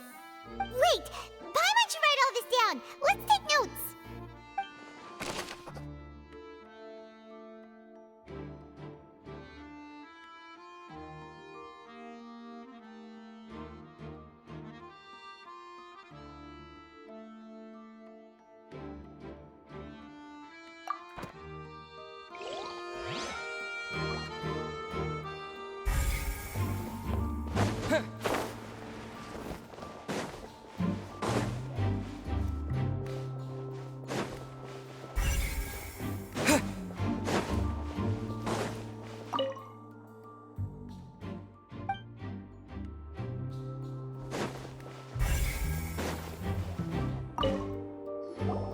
I see that you're investigating the area.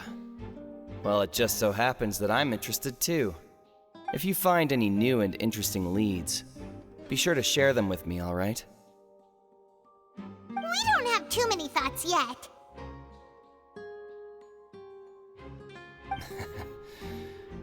Then why don't I tell you my hypothesis first? The way I see it. And I'll start it with that loud thud. The thud? Oh, you mean the sound that happened during the countdown?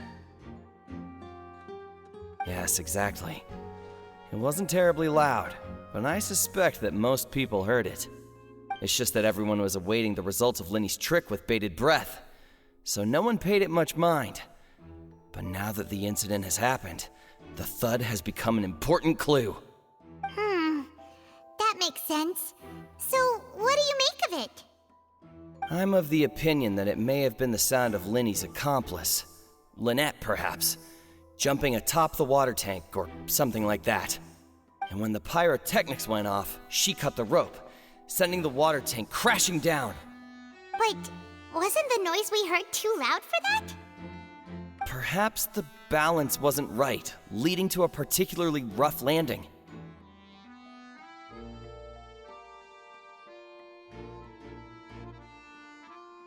Oh, that's true.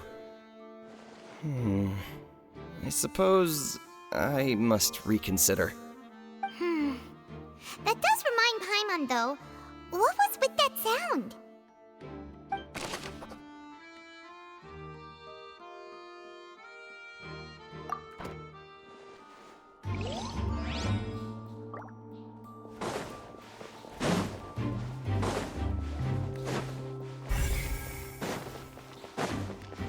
Linny's still talking to the guard. I think someone will be a...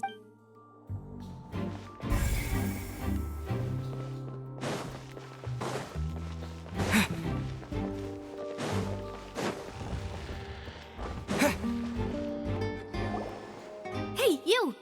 Yes, Yes, both of you. Over here. I've been keeping an eye on you for a while now. Huh? You mean us? That's right. If I'm not mistaken, you're also among those who wish to cut down the thorns and pursue the truth. No? And by the looks of it, you're not from Fontaine. Well, you're right on the more about that one, but who are you?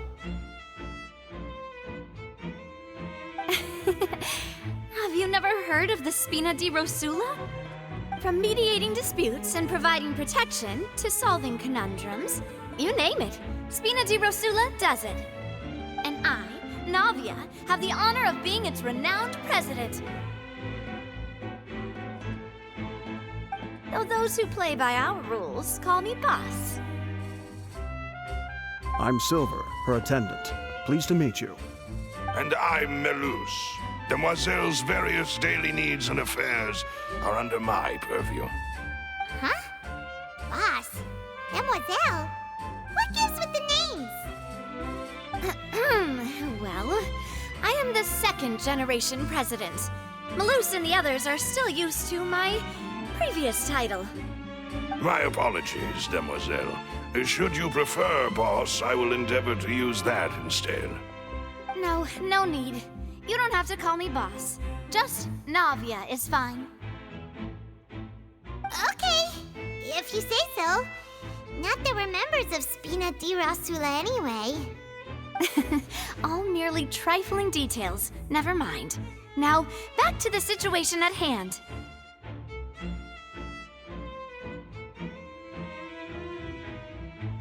That's right.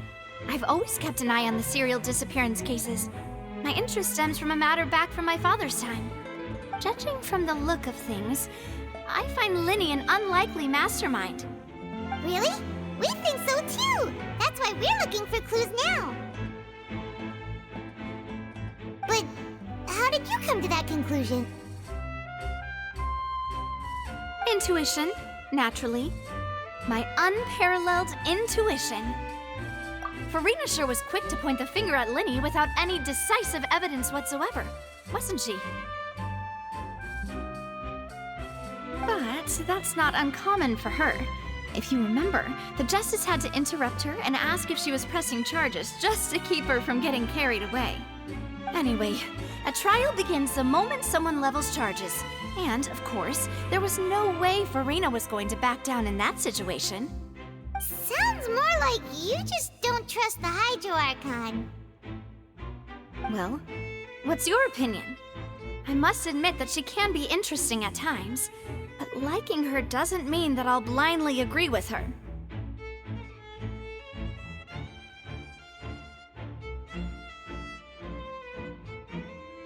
All right, I've answered your question. Now, it's time you answer mine.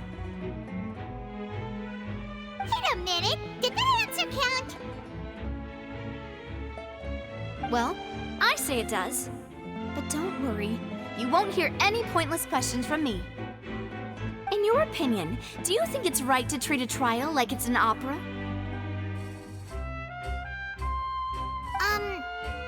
Well?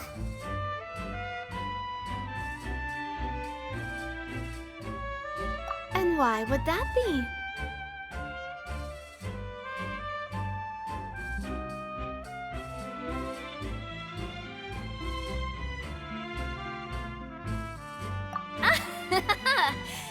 See, Silver and Melus? I told you they'd be different. Most astute of you, Demoiselle. I, too, think that the Traveler's response was most excellent. No matter how wonderful the script or how fervent the audience's expectations may be, the trials that go on stage here must be based in fact. And if that can be done, boss, then... All right, that's quite enough, Melus. Anyway, I like your answer. You pass with flying colors. Now, I need to make some preparations, following which our joint investigation shall commence. You two shall be my assistants. Wait! Since when did we become assistants? Oh, well, I can be the assistant, sure. Or your companion, if you like. I'm really not that fussy. Hmm. more like it. Far be it from me to brag, but I believe that Demoiselle's intuition will be instrumental in uncovering the truth. You wish to save a friend from false accusations, and we wish to unravel the disappearances. In this sense, our goals are aligned. You have a point. Huh. You're quite the talker, aren't you, mister? And what about you over there? What do you think? You seem like you've got something on your mind. I have nothing to add. Oh, alrighty then. We'll be making some preparations first. Just be sure to let us know if they start revealing Lenny's tricks. Thanks!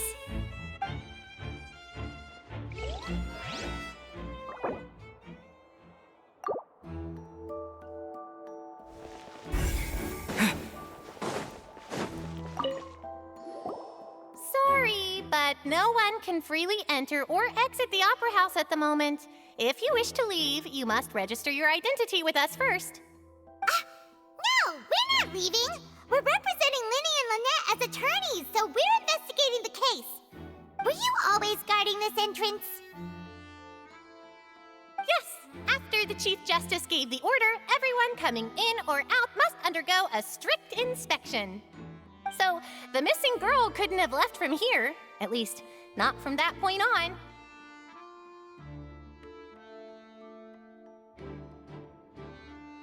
I doubt there was much opportunity then, either. How can you be so sure, Well, because I was in charge of security near the entrance at that time. I couldn't see Linny's performance from here, which was quite a shame. Just my luck. But still, I did not abandon my post, and I stayed put no matter how loud the applause was. If someone had so much as even approached the door, I would have noticed it, let alone if they had tried to leave. We Melusines are good at that sort of thing, you know.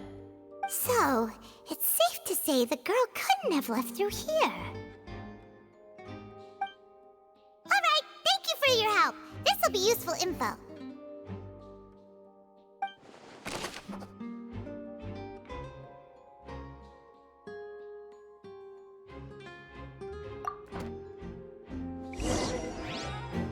We've checked everything of note here at the performance venue. Paimon wonders how Linny's discussion with the guards is going. Let's go see, shall we? Ooh, things are... Understood. Then I will be going with you. Just so you're aware, I will be monitoring your actions and making notes as necessary. Very good. Thanks for being so agreeable. I'd pull a rose out of my hat as a gift for you if I could. You may spare the pleasantries. I'm just doing my job. You've arrived. Who's this? Me? I'm Spina di Rosula's guardian angel. If you've got a problem, I've got the firepower. Sorry, I got a little carried away there. Call me Navia. I'm a partner of theirs, and will be helping investigate this whole situation. And these are my companions. Would you mind if they join as well? Fine by me. Oh, new helpers? I would be most grateful. Well, let's just say we're tagging along. It's not every day you get to see the secrets behind magic performed on such a large scale. I appreciate your kind interest. Come with me. We'll be heading below stage.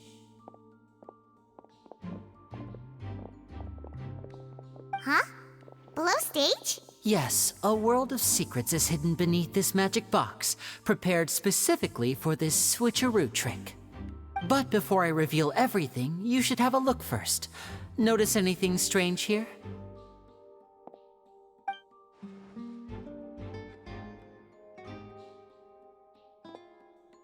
I'm not trying to be dramatic. Remembering the details of a trick will help you understand the methods used to perform it more easily. Huh. Weren't there balloons and other decorations here? Where did all that go? Ah, good eye. That said, you're still far from discovering the answer.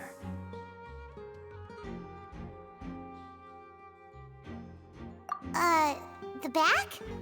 You mean the inside of the door? What's different about it? Paimon didn't notice anything. Very good indeed. I thought you might not be able to catch that, given that you were sitting in the first row. The back of this door was patterned. Those patterns are now gone, replaced by a smooth wooden board. So, if you put 2 and 2 together, what do you get? Exactly. All right, let's go. I'll tell you how it works as we head down.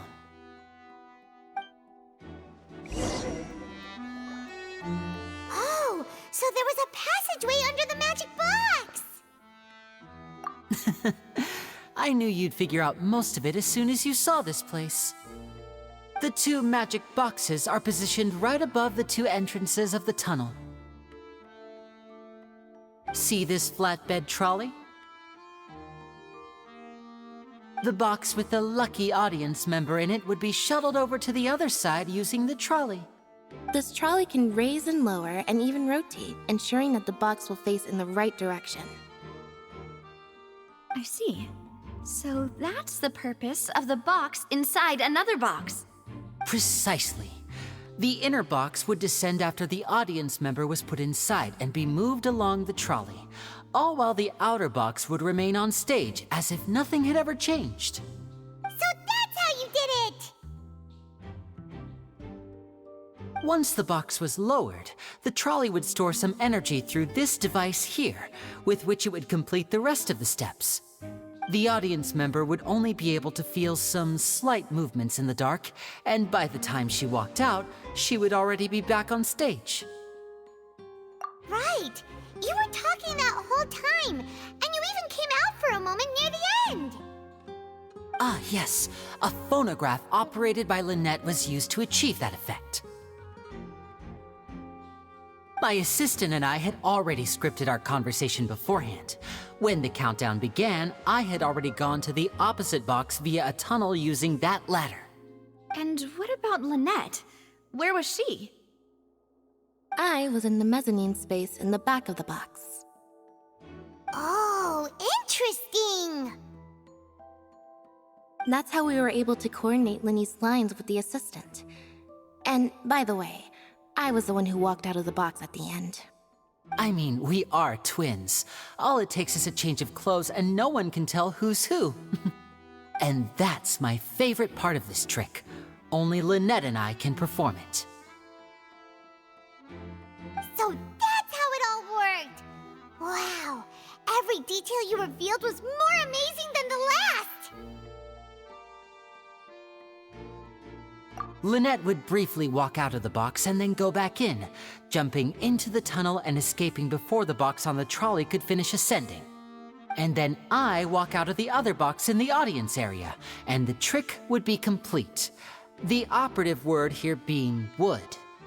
But as you saw, Cal was in the box, not our audience member.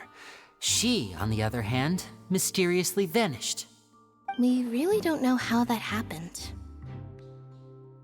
If not for that interlude, this would have been an astonishing trick. I probably never would have figured out how you pulled it off. And yet, to think that someone was able to use this magic trick to commit a crime. Could we have a look around? I think we can come up with some more leads. This is the scene of the crime, so Linny and Lynette are not permitted to stay here. I'll escort them back up. Yes, of course. No need to be so strict now. I won't disappear into thin air, you know. Thanks, everyone. We're counting on you.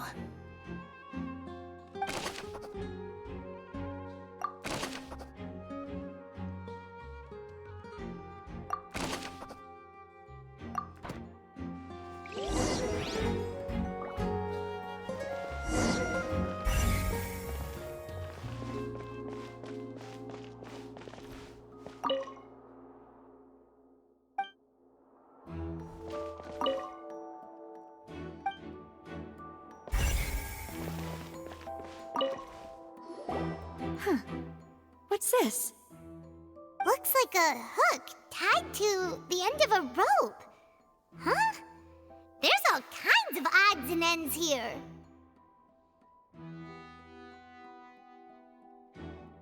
Perhaps it was a prop for a different trick.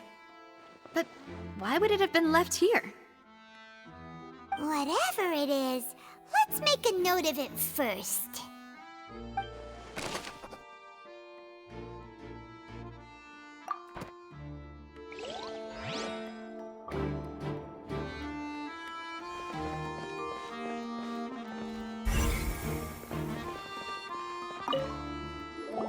The floor is wet. Please be careful not to slip. Speaking of which, why would there be water here? Oh, Paimon knows! It's one of those tricks where you pour water into a jug and then flip the jug over only for the water to disappear? And here's a broken vase. Huh. Did the trolley knock it down while moving? That can't be. The trolley moves along tracks from start to finish. It couldn't have hit the vase at this distance. Let's note this down too and think about it later.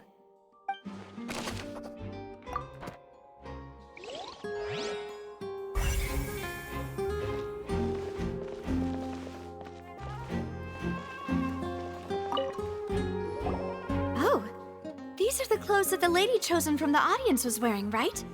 Her clothes are here, but she's nowhere to be found. Right. And do you really need to do that if you're kidnapping them? Ugh, this is so confusing. Paimon doesn't want to be a detective anymore.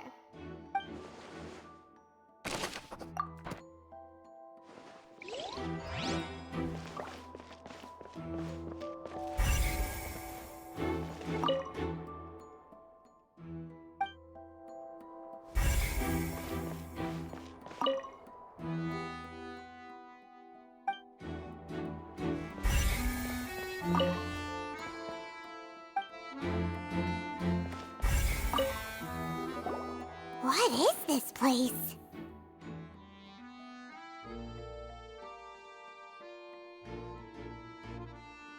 It seems someone could fit through here. Huh. Could this have been the suspect's escape route? Alone, perhaps. But if they had to pull another person with them, the space would be too narrow.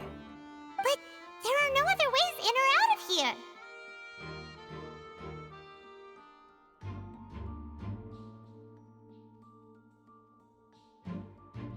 Oh, you're right! Let Paimon write that down.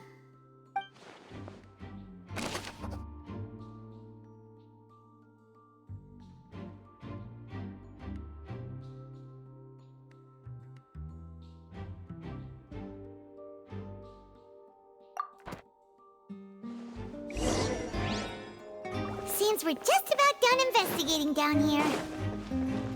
Yes, let's head back up.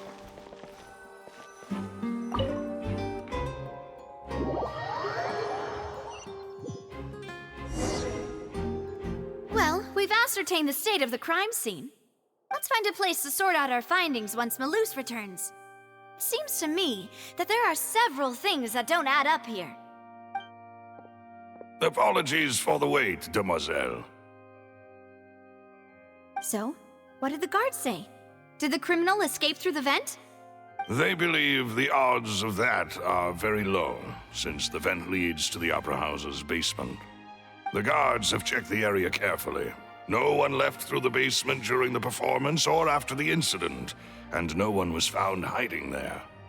So the tunnels become like a secret chamber then! You know, like the kind you usually see in novels. The plot thickens.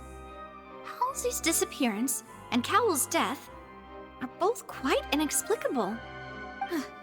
No wonder Farina was so confident in her accusation. All the current evidence points toward Linny and Lynette. In other words, the charges are very likely to be upheld unless we make some considerable progress. Charges and then trial. So if the charges are upheld, they'll announce a sentence? That's right. This is how a trial goes in the Opera House. During the proceedings, the Chief Justice and the oratrice will hear statements from both sides. That's right. This is how indemnitium is produced. The statements from both sides, the defenses from attorneys, witness testimonies, and even the audience's emotions will all be projected on the oratrice. To put it simply, it's as if the oratrice has its own will and is a judge in its own right. This also precludes any kind of favoritism on the part of the Chief Justice. Not that this has ever happened anyway. Once both sides have finished speaking, the Chief Justice will make his final decision.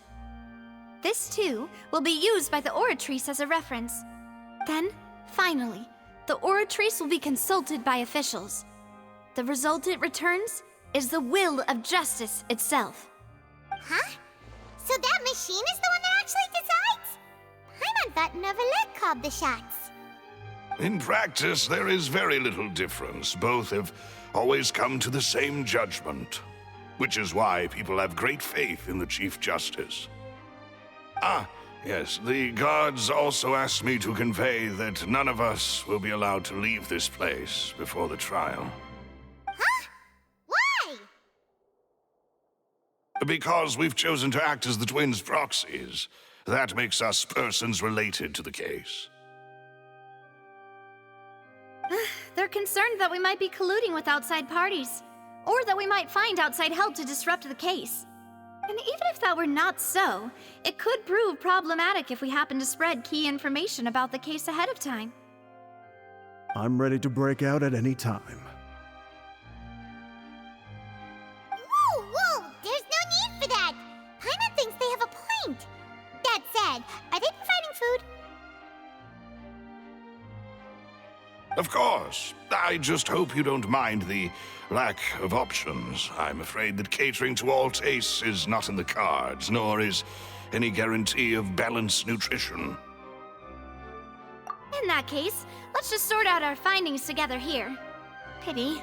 I was hoping to take you to try some of Fontaine's famous desserts, too. I mean, what better way to properly think through our findings than over some tea and sweets? Huh. Breaking out suddenly doesn't seem like such a bad idea after all. Just kidding! Just kidding! Paimon will still do her best, even if there are no snacks. What do you mean, no snacks? Of course we'll have snacks. If we cannot buy some, then we'll simply make some. Huh? Here? But how? Understood, Demoiselle. Everyone, please come with me.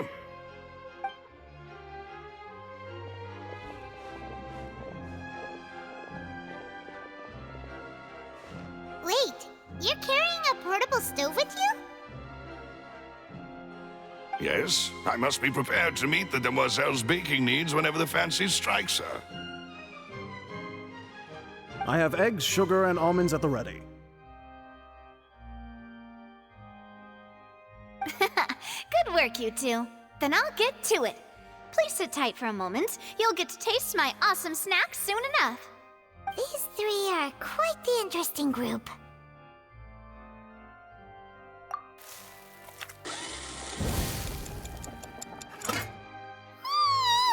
And Paimon thought it smelled good while it was still in the oven! Oh, it's even better now. Paimon can't stop drooling. From the way you had these two guys carrying all that stuff around, Paimon thought you'd have them do more during the baking process. But you ended up doing the entire thing by yourself! Beating the egg whites, grinding almonds, everything! I was applauding. And I was giving encouraging smiles.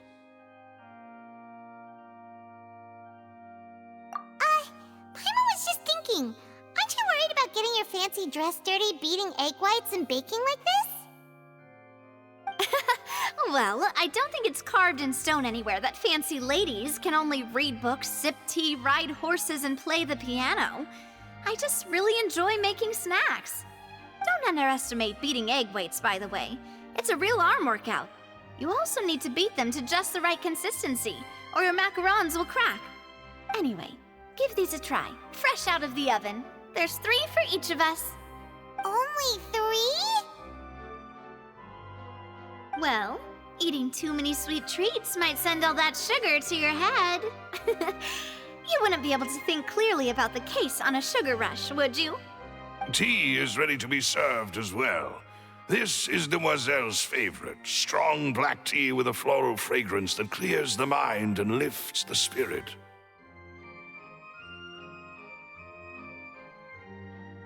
No need for concern. I'm merely doing as I should.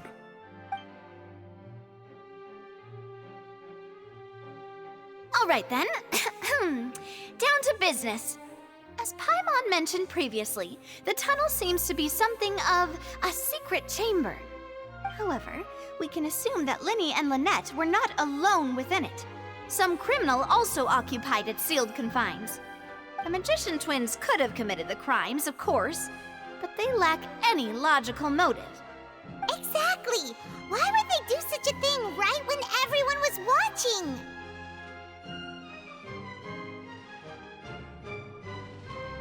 The flower vase and the thud we heard during the performance could indicate some altercation between Halsey and the criminal in the tunnel, resulting in the shattering of the vase, the discarding of her clothes, and her abduction.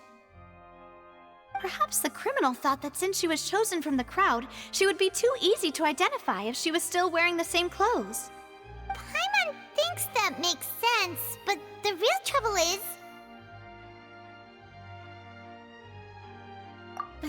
True. None of the clues we found thus far support the existence of this third person. But the only people left to consider are both technically victims, whether it's the missing girl, Halsey, or poor Cowell. Huh. Could Halsey have secretly made modifications to the magic props in order to murder Cowell before making her escape? That's right. And even if she had tampered with the setup, she would need to understand the entire trick to pull it off. Nor does she have any motive. The guard said that she has never had any dealings with the magic troop's members. Were we not thorough enough in our search? From the sound of things, this is turning into an impossible case. Your macarons are amazing though, Navia. They smell great! They're nice and crisp and super sweet! They are my specialty after all. And I see you've already had 5 of them. What? 5? Oh, that can't be right. Paimon only counted 3, honest! Please don't worry about it. At my age, a few less sweets might actually be a good thing. No. Being greedy is one thing, but Paimon knows how to count. Besides, Paimon knows that if she ate too many, then others wouldn't have enough. Wait, even you don't believe Paimon? How could you? If Paimon ate those 2 extra macarons, then may they turn into stone in her stomach! All right, we get it. Well, I suppose one of us might have gotten too engrossed in our chat and eaten them by mistake. No big deal. Balloose, set up the stove again if you would. Huh? What are you doing? Making sure everyone gets 3 macarons, of course.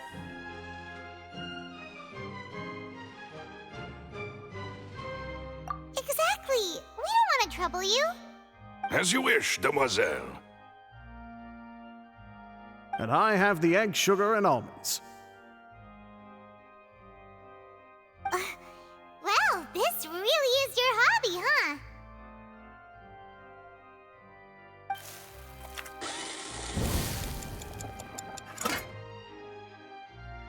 Well, that's it for snack time.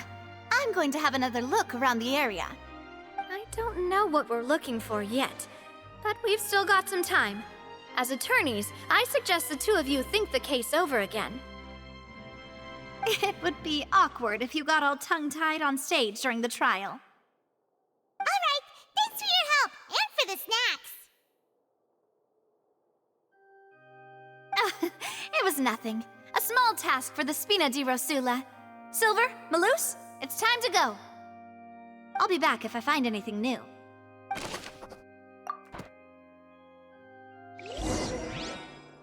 right, it's time to put our heads together. We've got...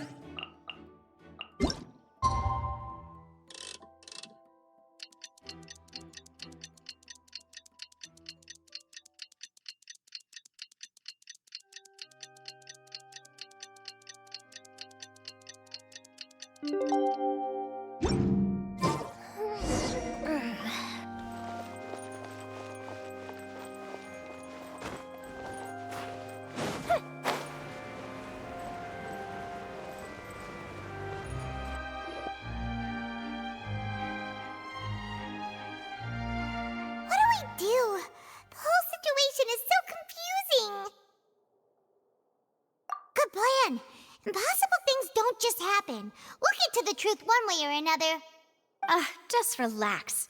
Even if everyone else suspects Lenny and Lynette, at least we will be supporting them from the stands. Besides, I doubt Farina understands any more about what happened than we do. Thanks, Navia. Well, we'll be going then. Best of luck to you.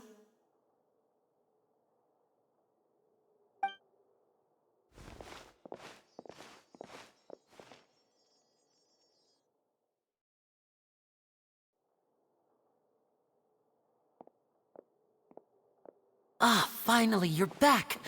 Well, how did your investigation go? To be honest, you might be disappointed. No. We're already very grateful that you were willing to help. Well now, don't you all look disappointed? Don't tell me that your investigation came up empty-handed. That was to be expected, of course. The guilty can never produce proof of their innocence. But don't let that stop you. I shall be terribly disappointed should you, my most anticipated foe, concede so easily.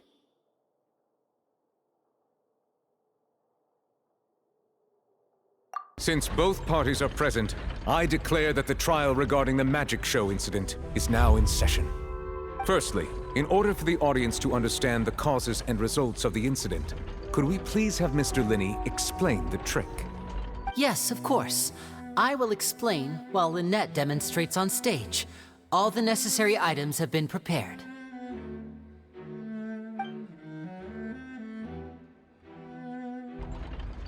Thank you, Mr. Linney. In that case, I take your statement to be that you ran to and remained hidden within the magic box in the audience stands once the trick began, and thus could not have committed the crime. Is this correct? Yes, that's correct, Your Honor. In that case, I call upon the prosecution. Lady Farina, do you wish to refute his statement in any way? Why, of course I do. Allow me to take the first shot and break this case wide open. Mr. Linney is clearly lying. There is no way you could have been in the box the whole time if you...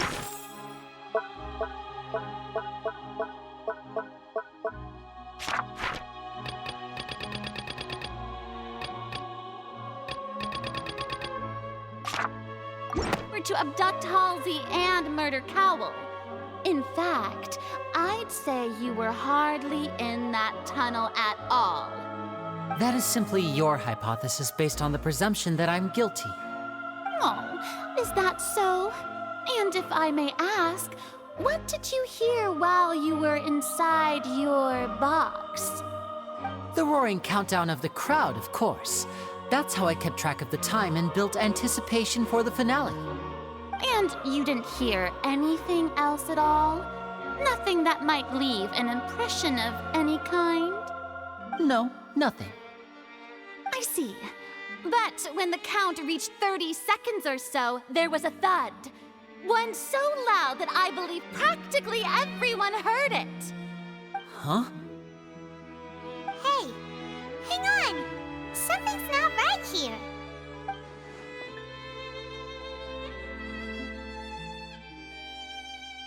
Yeah, I'm sure he could have heard a noise that loud from inside the box. I was right by the box, and I definitely heard the thud. Look at those scales. Could those mean... Well then, ladies and gentlemen, allow me to use the words of the magician himself. You never know what can happen in the blink of an eye. Indeed, it seems his alibi can also collapse in the blink of an eye. Of course, I have armed myself to do far more than smash your alibi. Confidence cannot go unfounded, and my foundations are rock solid.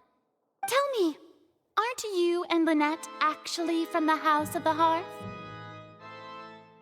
The House of the Hearth?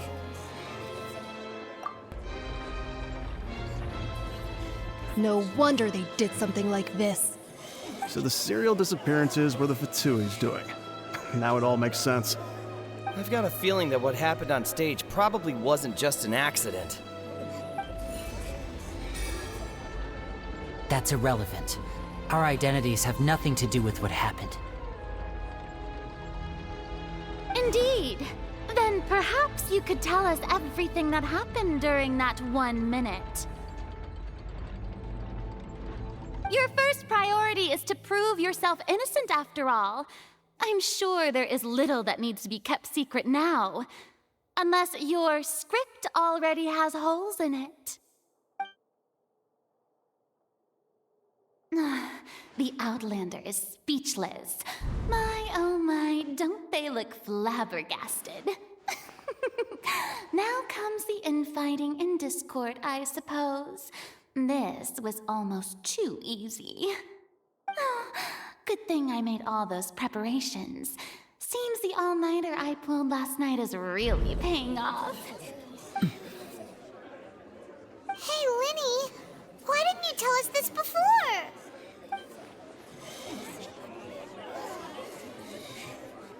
Order! Order! Mr. Linney, allow me to re-establish the facts. Lady Farina has raised 2 points. First, when the thud was heard in the Opera House, you were neither in the box nor the tunnel. Second, you and Ms. Lynette are both members of the House of the Hearth. Are these claims true?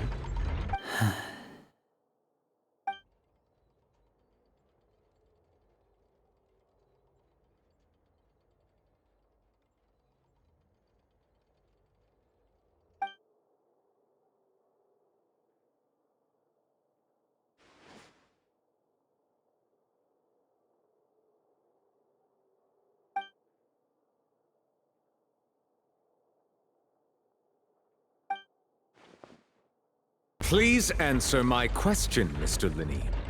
I'm sorry. Yes, they're true, Your Honor.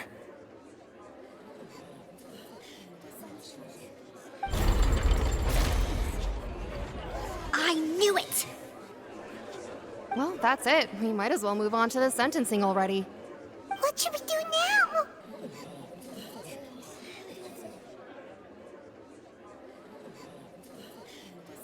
Granted.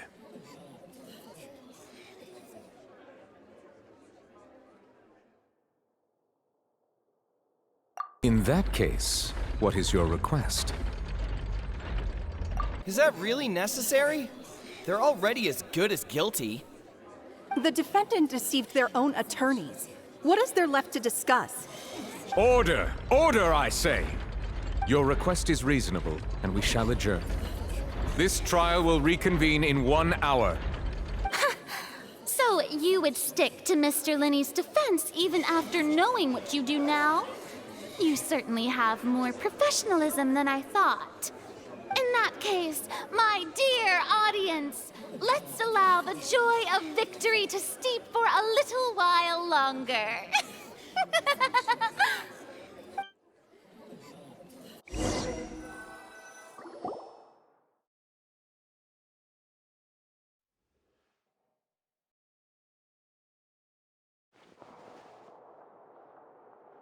Well, this is awkward.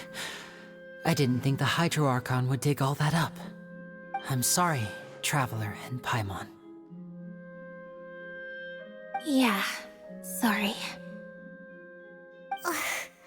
Paimon doesn't know where to start. We trusted you two. We based our entire reasoning on the assumption that you weren't bad guys. Not to set the wrong tone or anything, but Paimon's really mad! I'm very sorry. I know you're angry, and reasonably so, but please, let me explain. I know you've clashed with the Vitui several times before. I wouldn't be surprised if just hearing the word is enough to make you upset. But our organization is very, very large, and the Harbingers have very different personalities and goals. Right now, we want to save people. As many as we can. That's right. I'm sure we're on the same page when it comes to this nation and the disaster that its people might face. I knew if it weren't for our respective identities, we could become good friends. That's why I didn't wish to flat out lie to you, but chose to hide some details instead. The truth is very important, but being completely transparent about everything would see us spending more effort than we need to. Right. So, you be the judge. Heck, if I were you, I fear that I'd even struggle to trust me at this point. You met a Fatus who works as a magician, a trickster by trade. All by coincidence, too. But still, I'm asking you to trust me. I am no criminal. At least, not in this case. Sorry. Please forgive us. Well, you both say that, but... Right, let's hear your answer first, and no lies now! Of course. I'll answer any question you ask. We've been trying to find out how the Oratrice operates. We want to know why it has a consciousness. Why can it deliver sentences accurately? During our investigations, we learned that the machine's core is beneath it. From that moment on, Lynette and I have been designing this box swap trick with the objective of getting close to the core. Is that why you needed a whole minute? That's right. In truth, the audience would take about 75 seconds to count down from 60, while I would only need 15 to get to the opposite box. So, after jumping into the tunnel, I accessed the Opera House basement via the vent, and went to investigate the room in which the core is stored. That air vent was created during the construction of the tunnel specifically to execute this step. Well, nothing.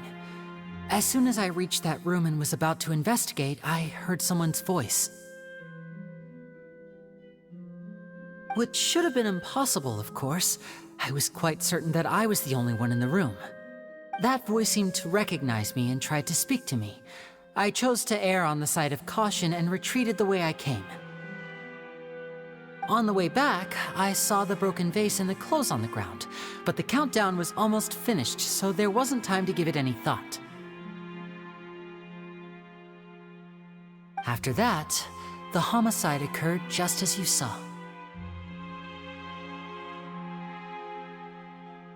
Well, that explains why you didn't hear the thud. Because of that prophecy I told you about, of course. We must know all we can about this nation's secrets in order to deal with that prophesized crisis. That's the only way we can save everyone. So, there you have it. The whole truth. I swear, I didn't hide anything from you this time. It was never my wish to proceed under this cloud of mistrust either. But, like I said earlier, you can be the judge. If you want to leave because you don't trust the Fatui, there's nothing I can do to stop you. Well, Traveler, you decide. Paimon will follow your lead however you choose.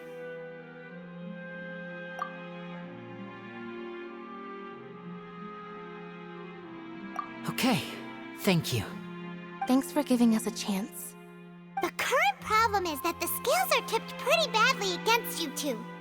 If we want to refute the Hydro Archon's accusations, we're gonna need a seriously watertight defense. Huh?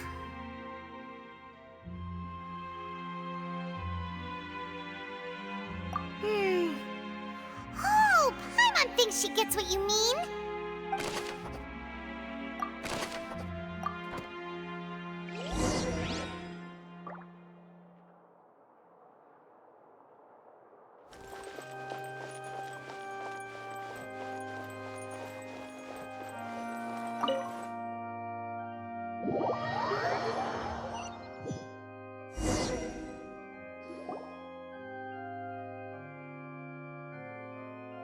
Both parties have returned to their positions.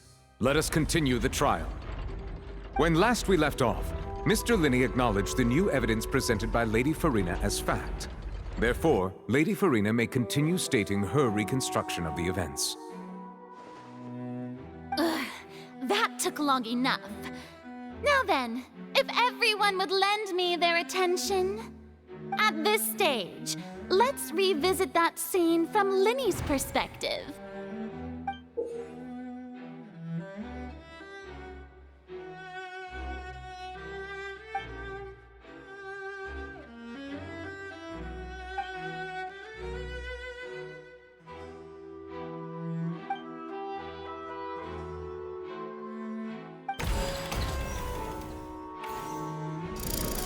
Countdown began, he entered the tunnel.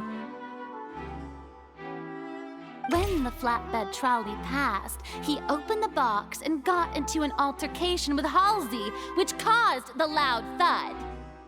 He did not realize that this sound could be heard by everyone in the opera house, which is why he claimed earlier that he could not hear the sound.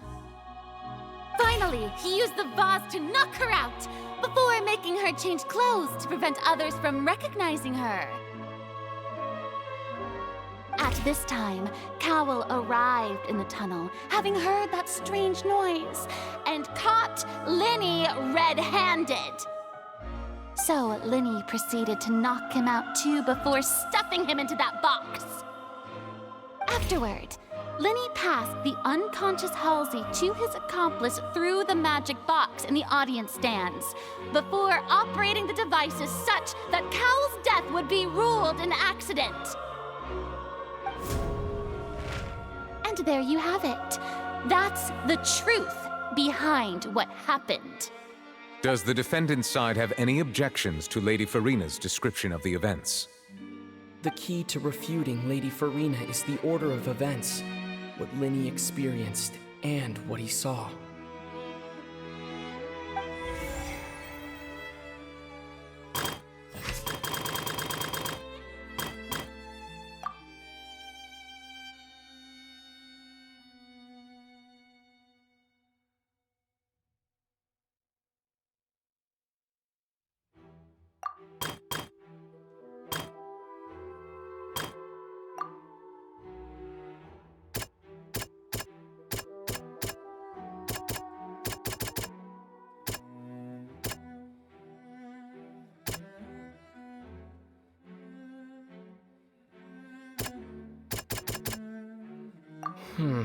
Seem...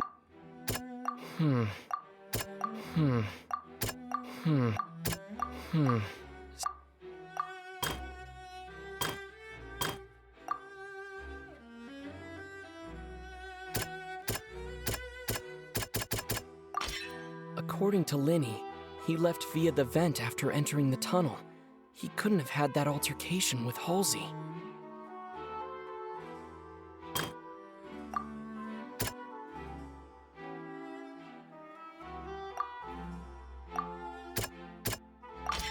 Linney went to the room that contains the Oratrice's core. This is the actual truth.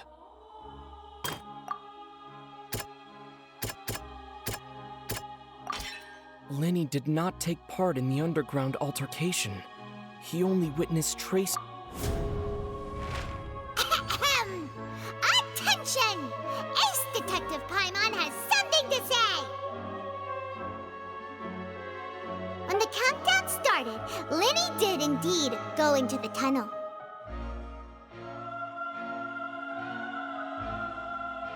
But he immediately used a vent to access the Opera House basement, which is where the underground core of the Oratrice is stored.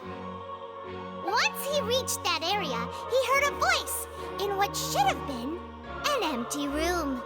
Since he felt something was amiss, he returned immediately. The crime scene had already developed by the time he reached the tunnel again, and in order to complete the magic trick, he did not remain there for any length of time. Finally, he reached the surface, and that was when the accident happened from his point of view. Therefore, he's innocent!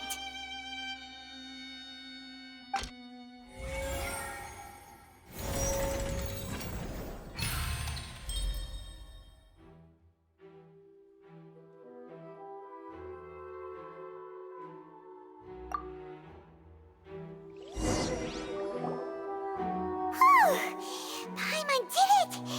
Paimon actually managed to say all that! Oh, wasn't it awesome? In other words, you believe that he knew nothing of the incident? That's right! My reasoning? If that's the case, then if Carol hadn't entered the tunnel, who was the entire setup meant to kill? Assuming that what you say is true, Linny only needed to kidnap the young girl to cause a new disappearance case. What would the point of killing someone on stage be?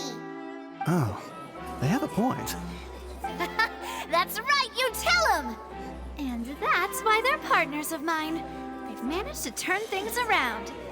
Oh, well, your denial is very strident, I'll give you that. But what proof do you have to back your claims? Of course I do. If he had been in the magic box the whole time, how could he have not heard that sound? Why do you ask? You're saying that he wasn't?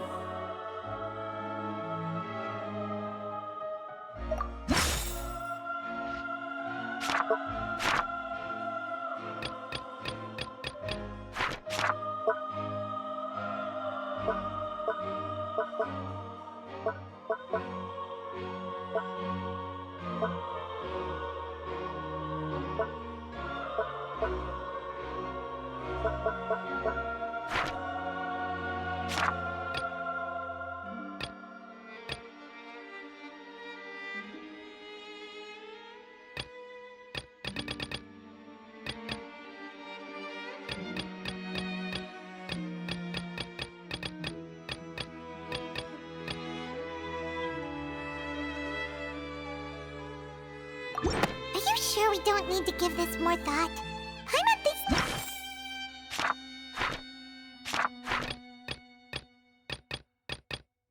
That's right!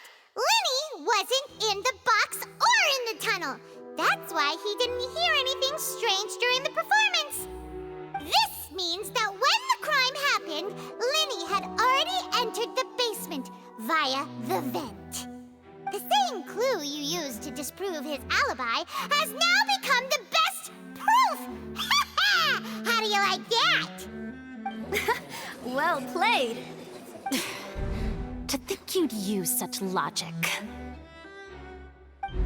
Well then, if it wasn't Linny who committed the crimes, then who was it?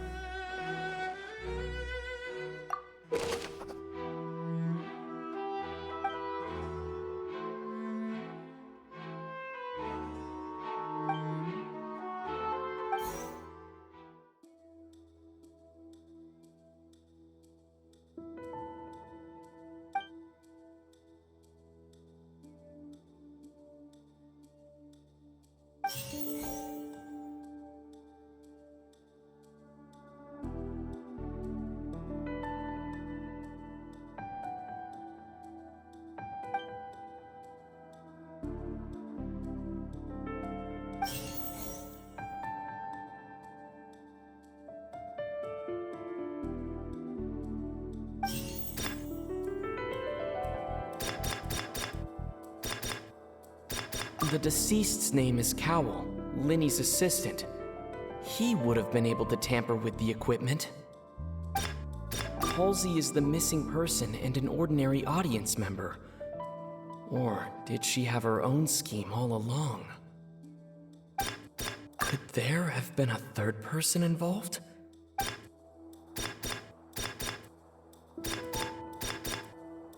Halsey is the missing person.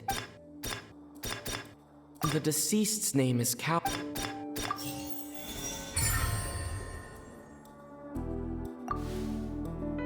Huh? That can't be right. Are you serious?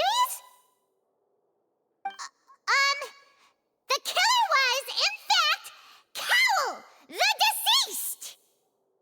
Oh, is that so? How interesting! Let's hear your reasoning then. What I must do next is recreate the truth. What Cowl did, and how he went from would-be perpetrator to victim.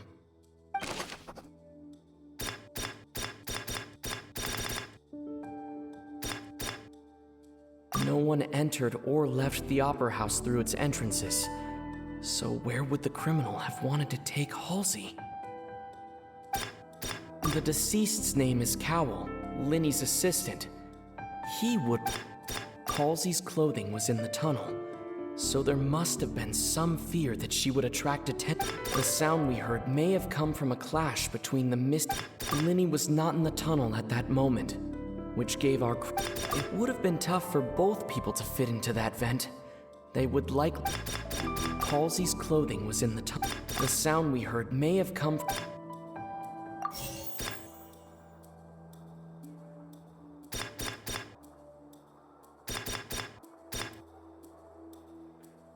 No one entered or left the opera. It would have been tough for both. Linny was not in the tunnel at...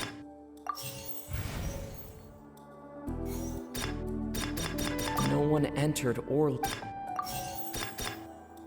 The sound we heard may... The deceased's name is... It would have been tough for both...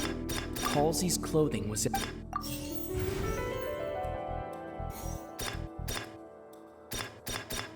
Linny was not in the tunnel. It would have been tough for... No one entered or...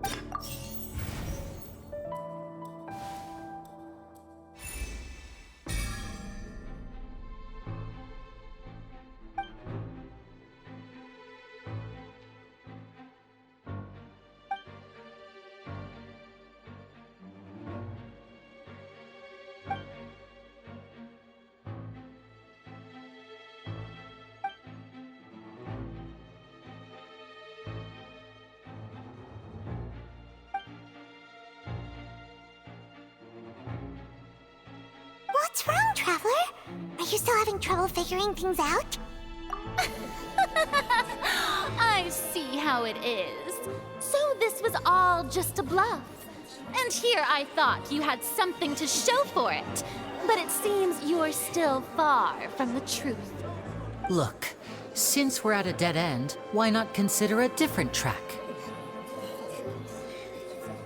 Just like the trick as it transpired, the end result must have been utterly different from the magician's initial design. If only we knew how Halsey disappeared. Well, that would be nice, but the tunnel only has 3 exits, and none of them seem very likely. And it's not like this is a magic trick where you can just make a real live person disappear. You know, like you did from that water tank, Lynette.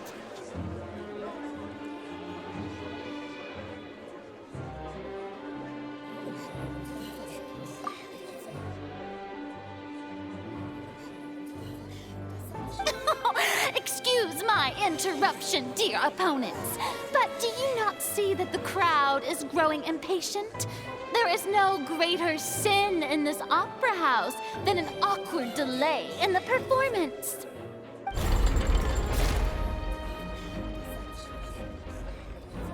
If the defense is unable to make further effective arguments, we will move on to the next stage of the trial. Linny was not in the tunnel at that moment, which gave our criminal ample time.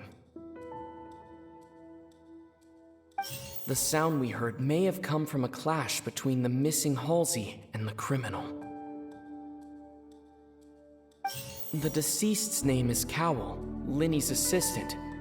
He would have been able to tamper with the equipment.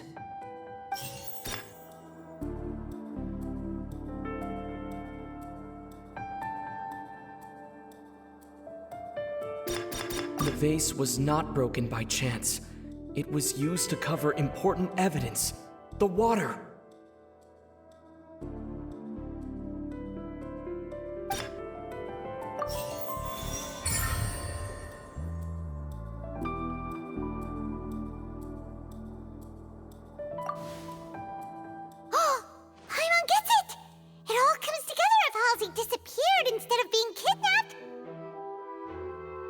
Lynette escaped from the water tank, vanishing gradually and leaving only clothes behind. If there's a similar method where a person could be transformed into water... Just a moment, please. I do hope you know how preposterous you sound at the moment. How could a person ever be transformed into water? This is reality we're talking about here, not some magic trick.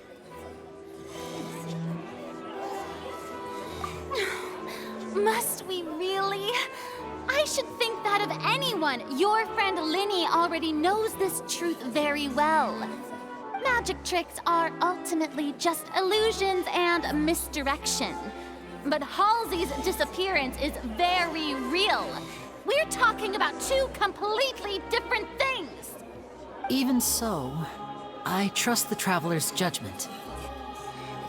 The truth must be out there somewhere. Perhaps some new line of reasoning may open if we try to gather all the focal points that don't make sense. Since Cal was the deceased, we haven't placed much attention on him. But given that we aren't making much progress with the case, it wouldn't hurt to have a look at his belongings, would it?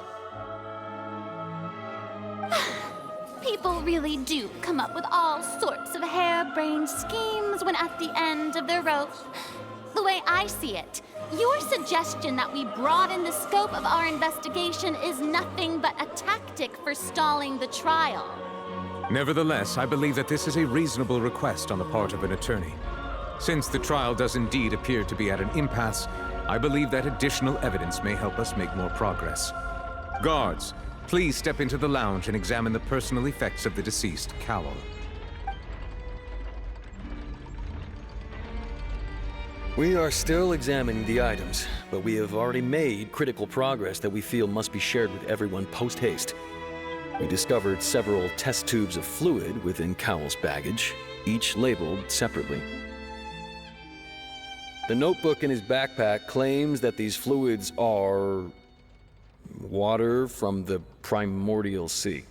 The primordial sea? The note's contents also indicate that Cowell belonged to an organization that sells illegal drugs and that he had an accomplice. The notebook has many entries concerning safe usage of these fluids, in which the keyword dissolve appears many times. One of these tubes was labeled Opera Epiclese, along with yesterday's date. It is empty. The notes also state that these dissolution properties work exclusively on people from Fontaine. It's likely that Halsey was chosen as some sort of test subject. As such, we believe that the defense's hypothesis is, in fact, supported by sufficient evidence. You've got to be kidding! People dissolving into water?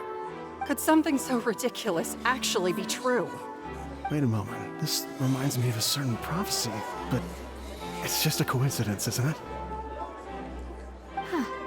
If people can become water, does that mean that the water tank's real use was as a means to hide water stains?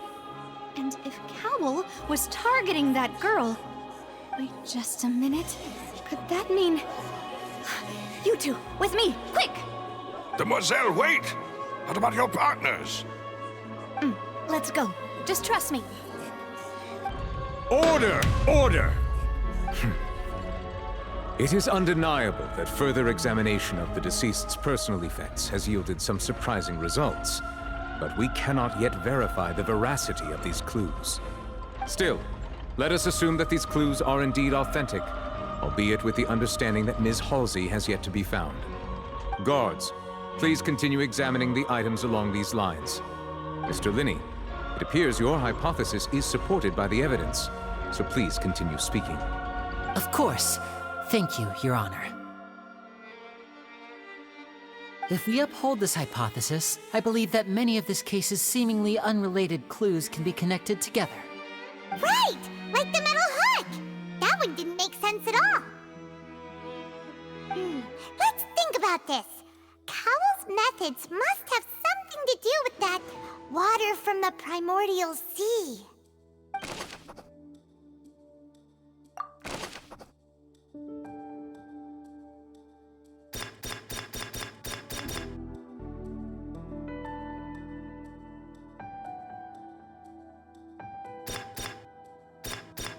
The rope that held the water tank up was lit by the fireworks and snapped.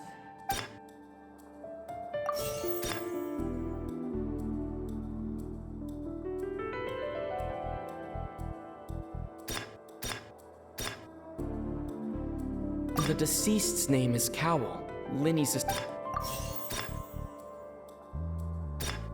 Now it seems like the hook rope was not the water from the primordial. Lynette was in the magic box on... I remember there was something else. The deceased's name is... Now it seems like the... The deceased's name is... Now it seems like the... Lynette was in the magic... The rope that held the water... I remember there was something. Lynette was in the magic box. The rope that held the water. I remember there was. The water from the primordial.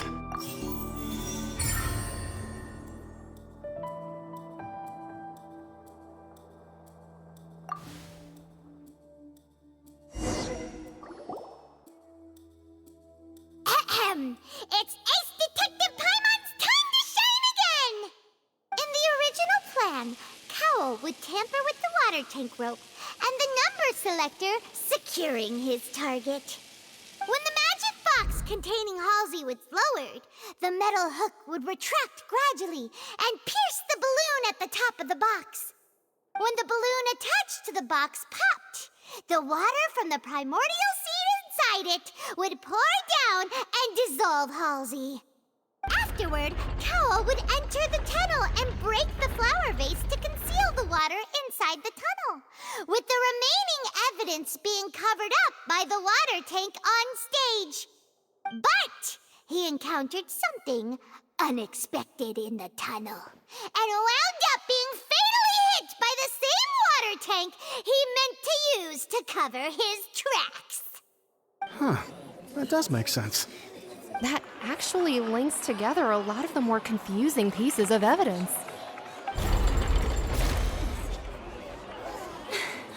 Oh dear, what do I do? Even I think they sound convincing now. Have I falsely accused an innocent person? What a humiliation. Now, it seems like the only point of contention remaining is the exact circumstances that led to Cal's death. His notes mentioned he had an accomplice who could be related to the situation. On that note, the guards have just contacted me indicating that they uncovered new evidence. I shall now invite him on stage to share it with us. Thank you, Your Honor. We were just inspecting the luggage of the other people involved in this case. And we found an identical sample of the water from the primordial sea among Linney's personal effects. What? That can't be. Oh, I see. Well, how wonderfully comedic to have your own counterattack only to come back and wound you. Does this not clear all doubt? My dear citizens, my loyal audience, allow me to present my reasoning and bring this performance to a swift close. Linny did not need to take part in the dissolution of the young woman at all. Indeed, he did leave the scene via the vent.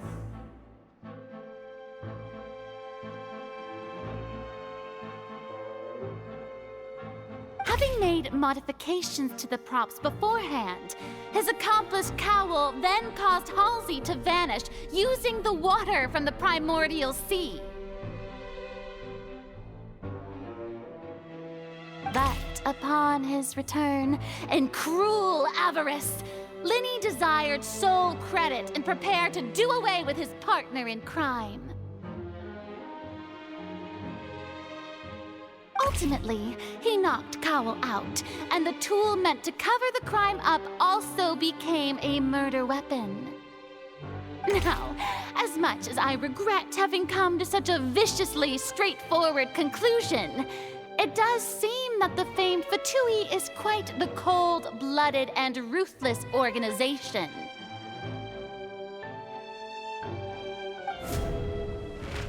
Am I right, Mr. Linny? We've used up all the evidence we collected. There's no way for us to make a rebuttal here. Is this the end of the road?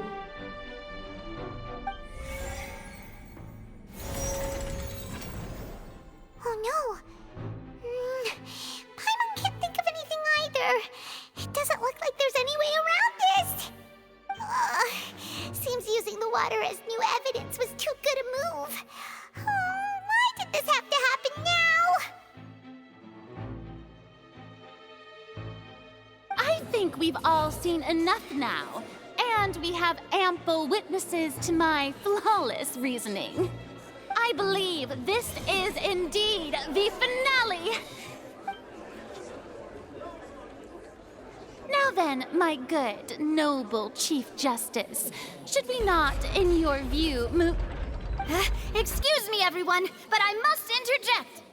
Miss, I must ask you not to shout, and to respect the ongoing legal proceedings. Oh, come on. Don't be hasty. I have a good reason for interrupting, you know. Now, would anyone here like to take a little break from all this debate and see a little magic? I'll show you an amazing trick, one that can bring a young woman who has disappeared back in the flesh, right before your very eyes. Please, do the honors, Mr. Linny, if you would be so kind. What in the world is she saying? No offense, miss, but miracles like that are beyond my scope as a magician.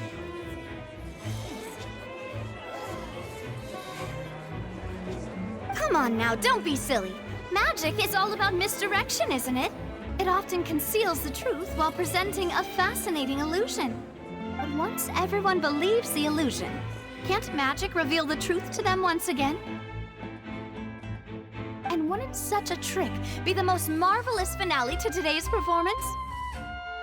Come on, Linny and Lynette, give it another go. Don't worry, Spina di Rasula has made the necessary arrangements on your behalf. But as the magic makers and stars of the show, I think I should leave the final performance to you. I understand.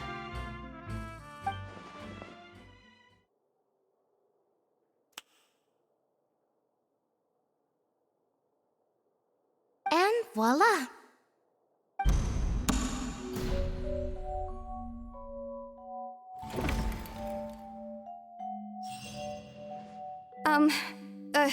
Sorry for the interruption. Wait, isn't that Halsey? So the whole thing about people dissolving wasn't true after all? To be clear, I'm only here because this person told me that if I testified, the merit of doing so would lessen my sentence. I was hiding outside this room listening to the proceedings because I was afraid that I would be the one put on trial. I was just feeling happy that no one had noticed me, and then before I knew it, she caught me. That'll teach you to underestimate us three. Where should I begin? I'm sorry. I'm the one who killed Cowl. I admit it. What? Why? Firstly, my name isn't Halsey. It's Lillian, and I'm originally from Mondstadt. I heard that Linny's show was gonna be a real thriller, but I missed the chance to buy a ticket, so I stole one. That's how I make a living. I steal stuff here and there, and I'd never been caught before. But I was noticed at the harbor a few days ago, and I barely got away. Linny was the one who caught me in the act. Hey, no wonder you look familiar. So you were the thief! Liddy even mentioned that you were pretty skilled. Well, and I thought that would have been the end of it, but then the number selector chose me. He even mentioned the Fortress of Meripede. That's a prison, isn't it? So you can imagine how shocked I was. I thought he was onto me for sure. So I played along with the show while looking for an opening to flee, but then I got water poured on me for no reason, and then someone jumped into the tunnel to nab me. I wasn't going to take that lying down, so I knocked him out and stuffed him into the box. There was nowhere to run from there, though, so I had to change my clothes and hide in a box containing performance costumes. I slipped out after the first guard arrived at the scene and continued hiding inside the opera house. Can a person even hide in there? But I swear I didn't know that the water tank would fall down. Really, I swear it. Had I known that, I wouldn't have put him in the magic box. I may be a thief, but I'm no killer. Well, that makes everything pretty clear now, doesn't it? This time, we need to tell the entire story from Lily-Ann's perspective.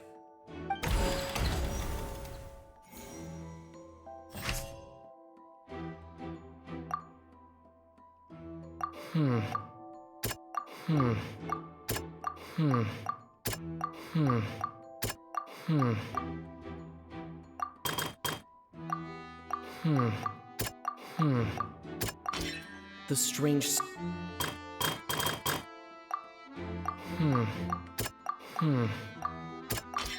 The flower...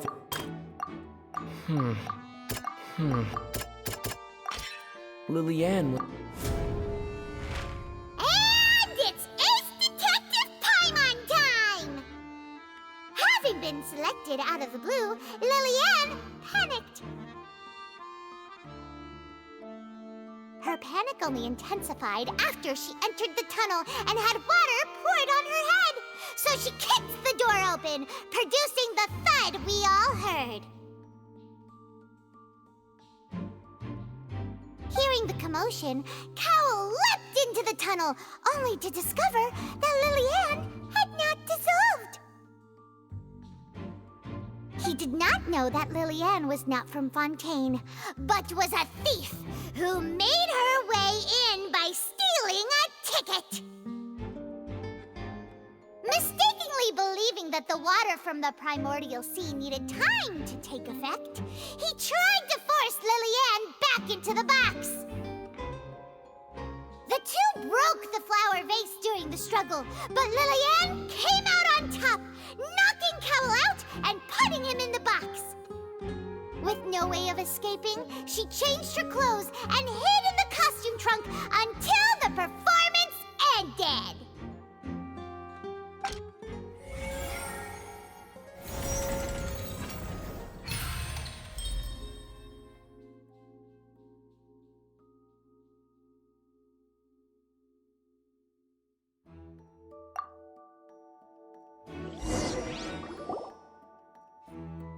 She knew that she would have to go through guard inspection if she tried to leave afterward. So, she has been trapped in the opera house these last 2 days. She had already become desperately hungry by the time we were chatting over macarons. So, she swiped 2 of them right under our noses. Talk about a sneaky thief. At this point, all the events that happened in the tunnel have now come to light. Ah, so that's the whole story. Bravo! Bravo! Now then, Lady Farina, do you wish to speak against the defense's statements? I Please answer the question, Lady Farina. Also, if I may add, the trial has not yet ended. As such, I request that the prosecution not leave the room before the proceedings have concluded. What? Are you reading my mind now? No, I have no further arguments. I admit defeat. But really, could you at least have left me with some dignity? Wow, look at that! She's like a deflated balloon now. If there are no objections, then as the Chief Justice of Fontaine, I shall once again repeat the full sequence of events. The actual perpetrator of the serial disappearances, Cowell, selected his next victim from the audience reservation list. With some modifications to the selector, he could ensure that the pre-selected young woman would be chosen. To cover up any evidence while committing the deed, Cowell thought of allowing the water tank to fall, which would conceal the water left behind after the young woman was dissolved.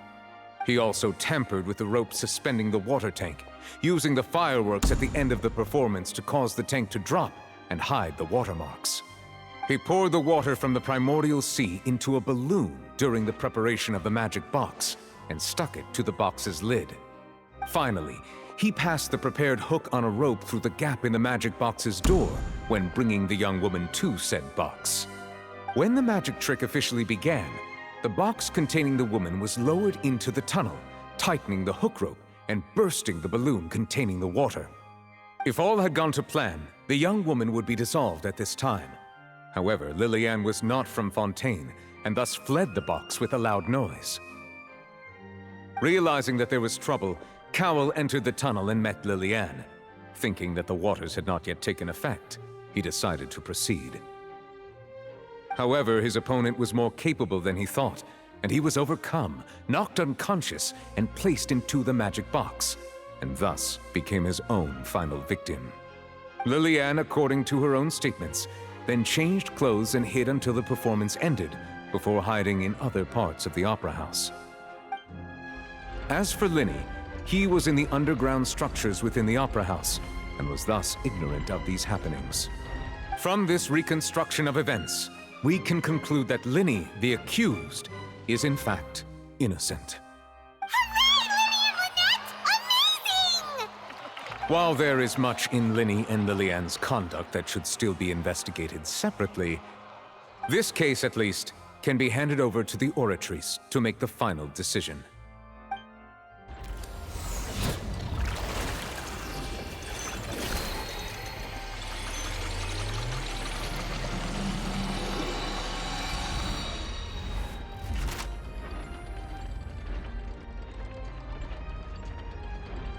As such, Linny and Lynette are officially declared not guilty.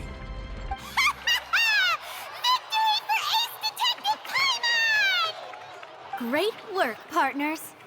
Thank you all. Thank you so much. Next, I think we deserve an explanation, Guard Vaughn.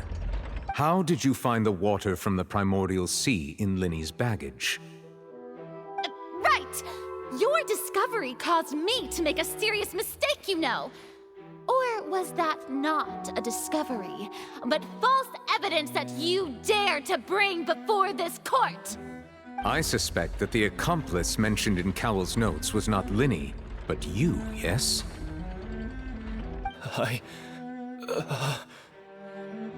I'm sure you know what you must do to lessen your sentence. Speak quickly! Unless you want to earn yourself a one-way ticket to Coupon Town. I was just following orders. We were supposed to place blame for the serial disappearances onto Linny, and thus cause suspicion to fall on the Fatui. The higher-ups said this was the best opportunity to do so. And now that your plan has fallen through, and the secrets of the water have been revealed, you have become a liability to said higher-ups, yes? Therefore, you would be wise to tell everything you know, and seek the protection of the guards. Yes, I'll tell you everything I know. Our boss discovered that the water can cause people to dissolve. It can also be made into a potion, which when extremely diluted, can cause people to experience unforgettable exhilaration. We've been in this business for a while now, and have made decent mora off it. The disappearances were also the boss's idea. I mean, this is the boss we're talking about.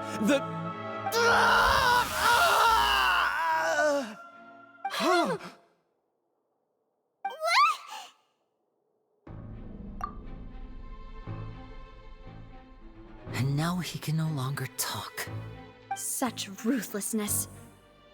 I shouldn't have expected any less of them. An outrageous act. All present, please submit to inspection immediately.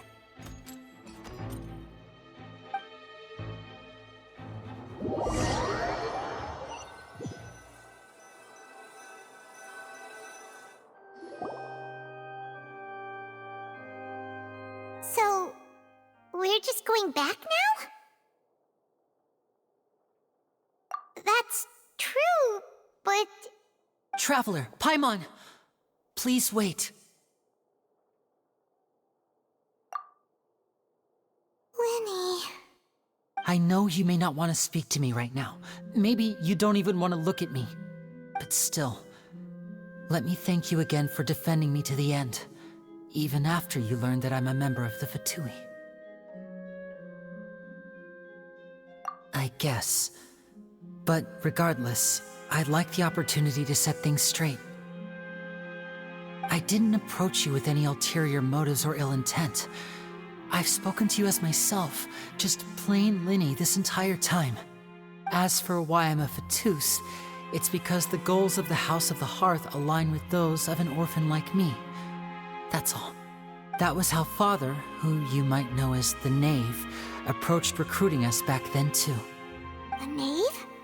The one who controls the House of the Hearth? She's your father? That's right.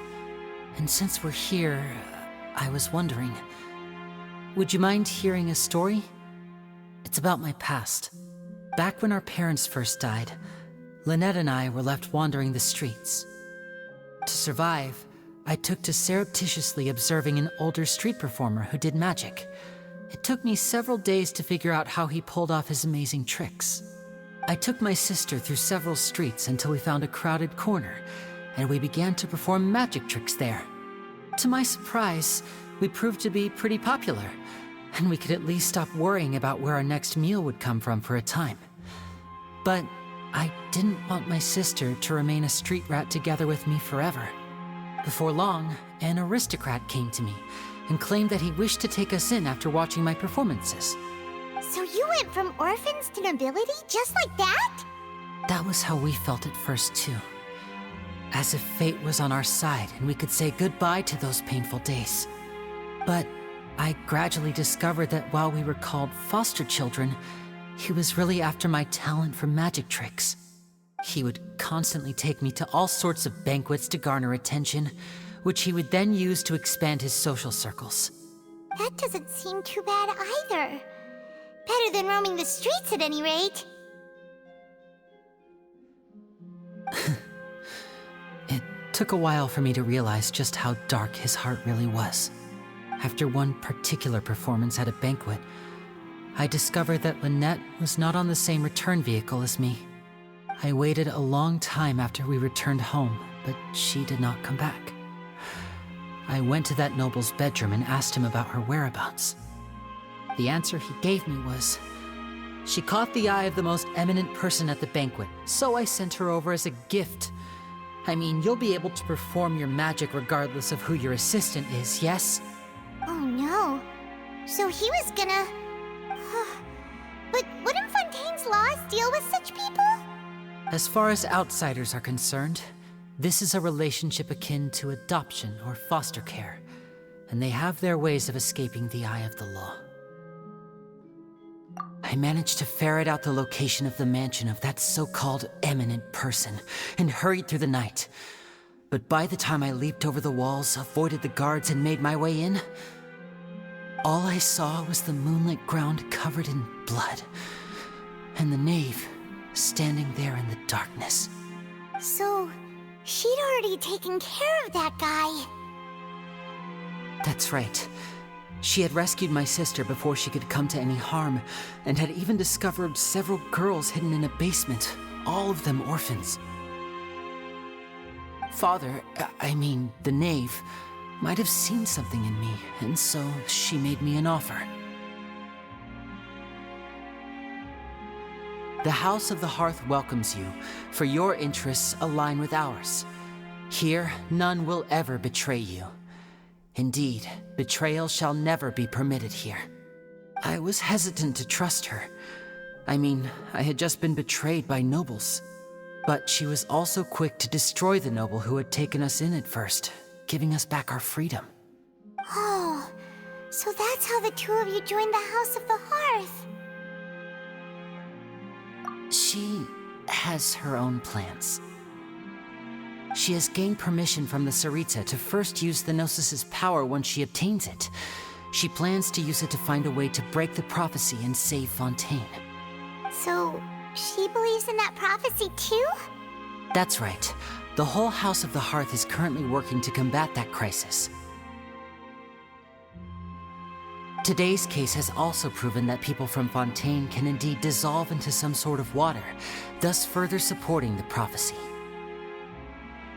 All of us house members here, Lady Arlecchino herself included, are from Fontaine. We won't give up on defending our homeland.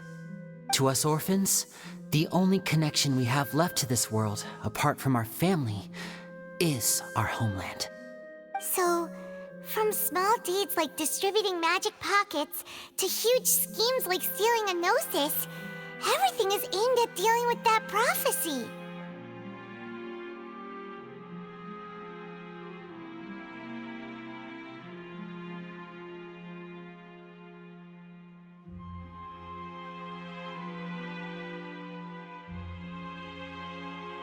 It's all right. I understand.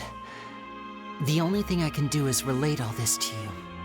I just hope you can understand that even as a member of the House, I have never stopped making my own decisions, and that I believe what I'm doing is right. If you should need anything at all in the future, feel free to find me. I will do my best to help you, as plain Linny.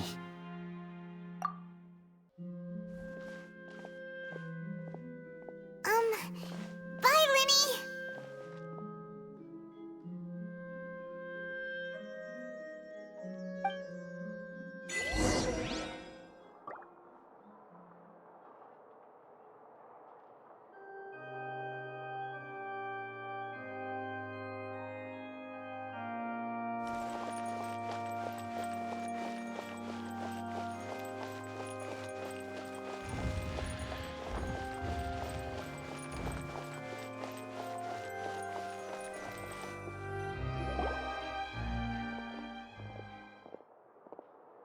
Hey there. What was with the disappearing act you pulled right as the trial ended? Were you looking for us, Navia? Well, this whole thing isn't exactly over, is it? I do feel that we're getting closer to solving the serial disappearances case, though. Don't you think so, too?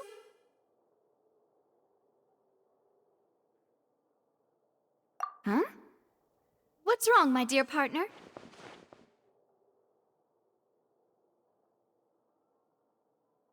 Besides, are you sure we're the ones who can crack a case that's been cold for decades now? And given that there's new evidence from the trial, there should be a trail of breadcrumbs for the Hydro Archon's people to follow now, right? Ah. I see. Well, I won't lie. I'm a little shocked to hear that from you. But I suppose you are just travelers who have only arrived in Fontaine after all. Sorry. I might have been too presumptuous. Don't say that, Navia. Ah, and we were having so much fun investigating with you, too. It was like having new waters flowing into a stagnant mire, causing new hope to spring forth, and the reflection in the murk to become clearer. Well, sorry about that. I'm a bit prone to nostalgia. Don't mind me. Wait, shall we have a farewell meal? You know, to commemorate our time as partners? Huh? Do we really need to get that formal? Well, guess you really did treat us as partners, huh? Well, I just like to have a proper ending to every important memory. That way there are no regrets later. Anyway, it would just be a meal, so it shouldn't take up too much of your time. You don't have to twist Paimon's arm. If Boss Navi is treating, count Paimon in! Oh, wonderful. In that case, why don't we return to the court of Fontaine and head to the Hotel de Boer? I believe we'll make it just in time for dinner. All right then, let's have our farewell meal.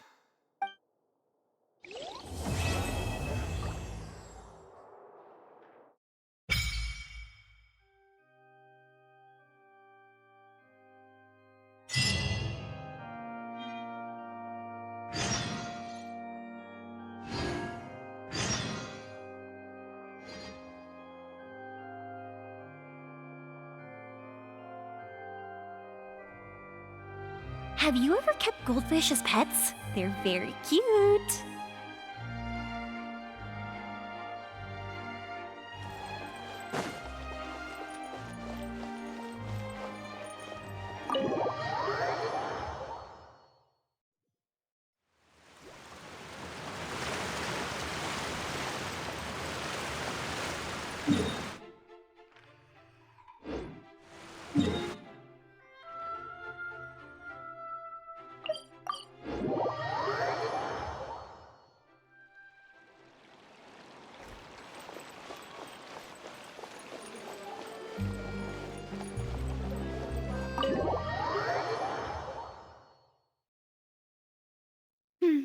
I came here several times with my father when I was little, but stopped eating here as often after growing up. I hope the food here will be to your taste. Oh, don't worry. We haven't eaten at a hotel like this in a while. Paimon's getting excited already. In that case, I'll go order for us first. Please wait here a moment.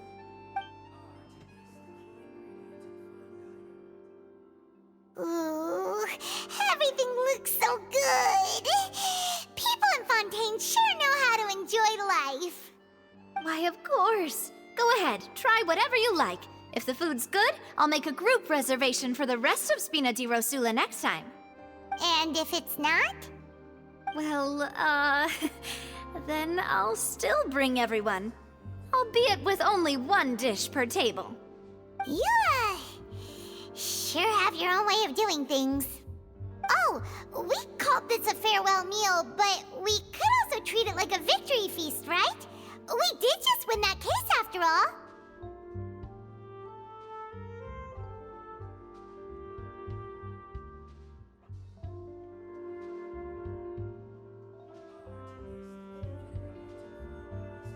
Oh, true. Very true. In that case, boss, we'll have another 2 dishes. Huh? Paimon didn't mean that you had to order even more food.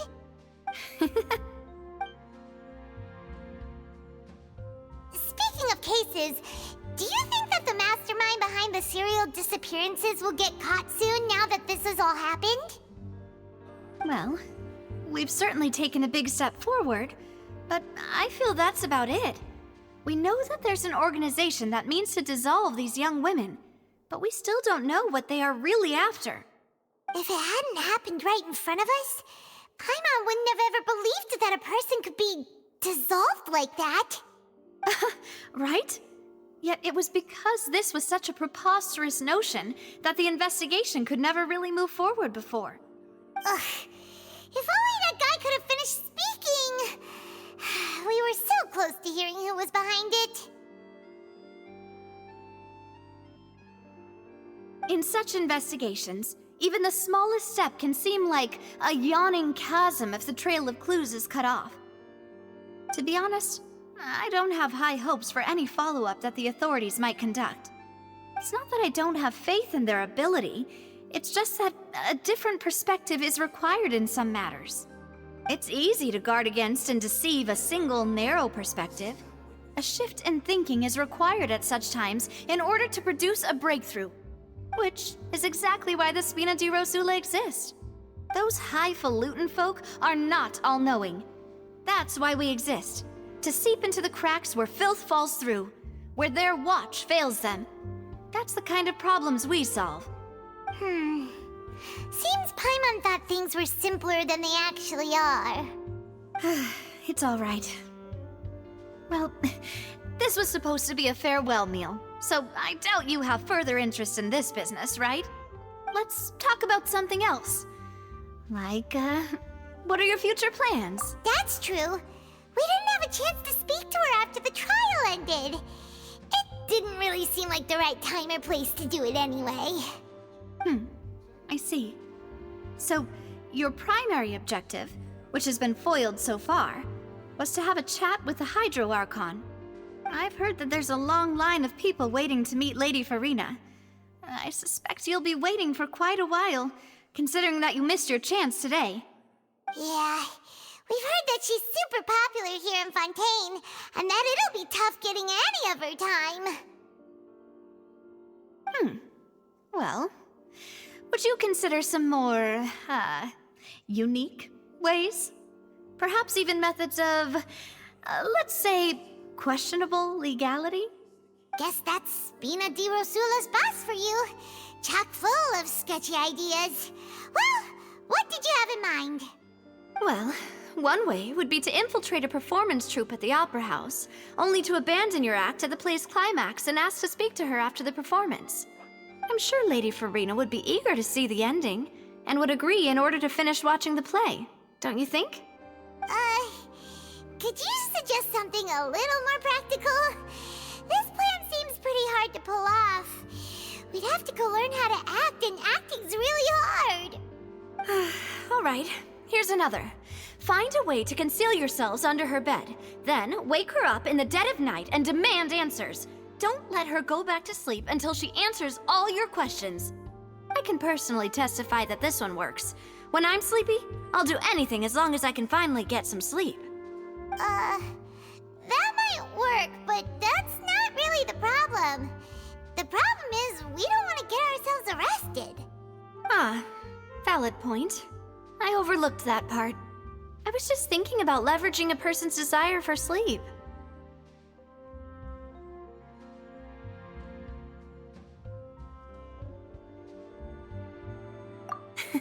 All right, no more joking around.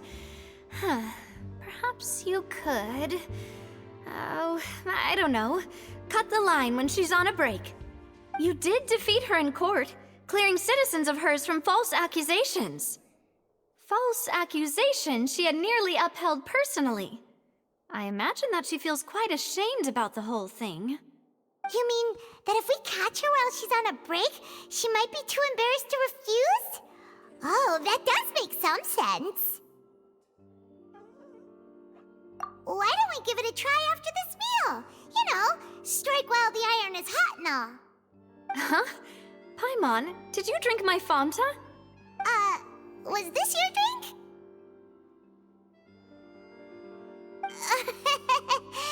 Sorry about that.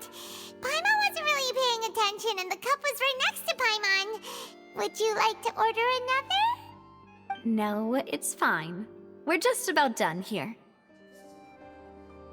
Alright. Honestly, Paimon wouldn't recommend Fanta anyway. It tastes kind of salty and icky. Is that so?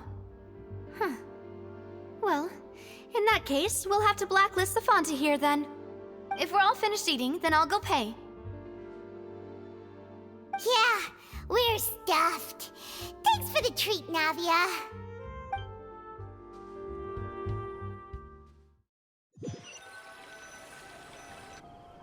Oh, so full.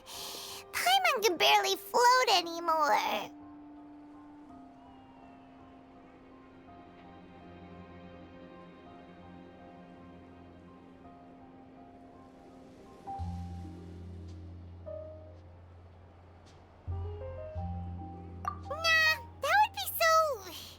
Normal.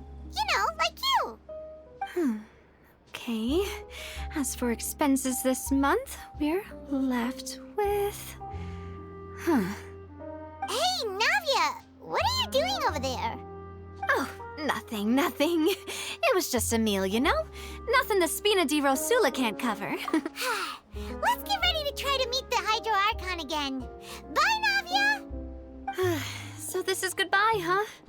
Well, if you do encounter any other trouble in Fontaine, you're always welcome to contact the Spina di Rosula.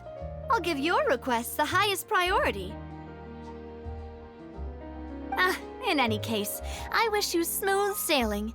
I'll see you again, partner. See ya!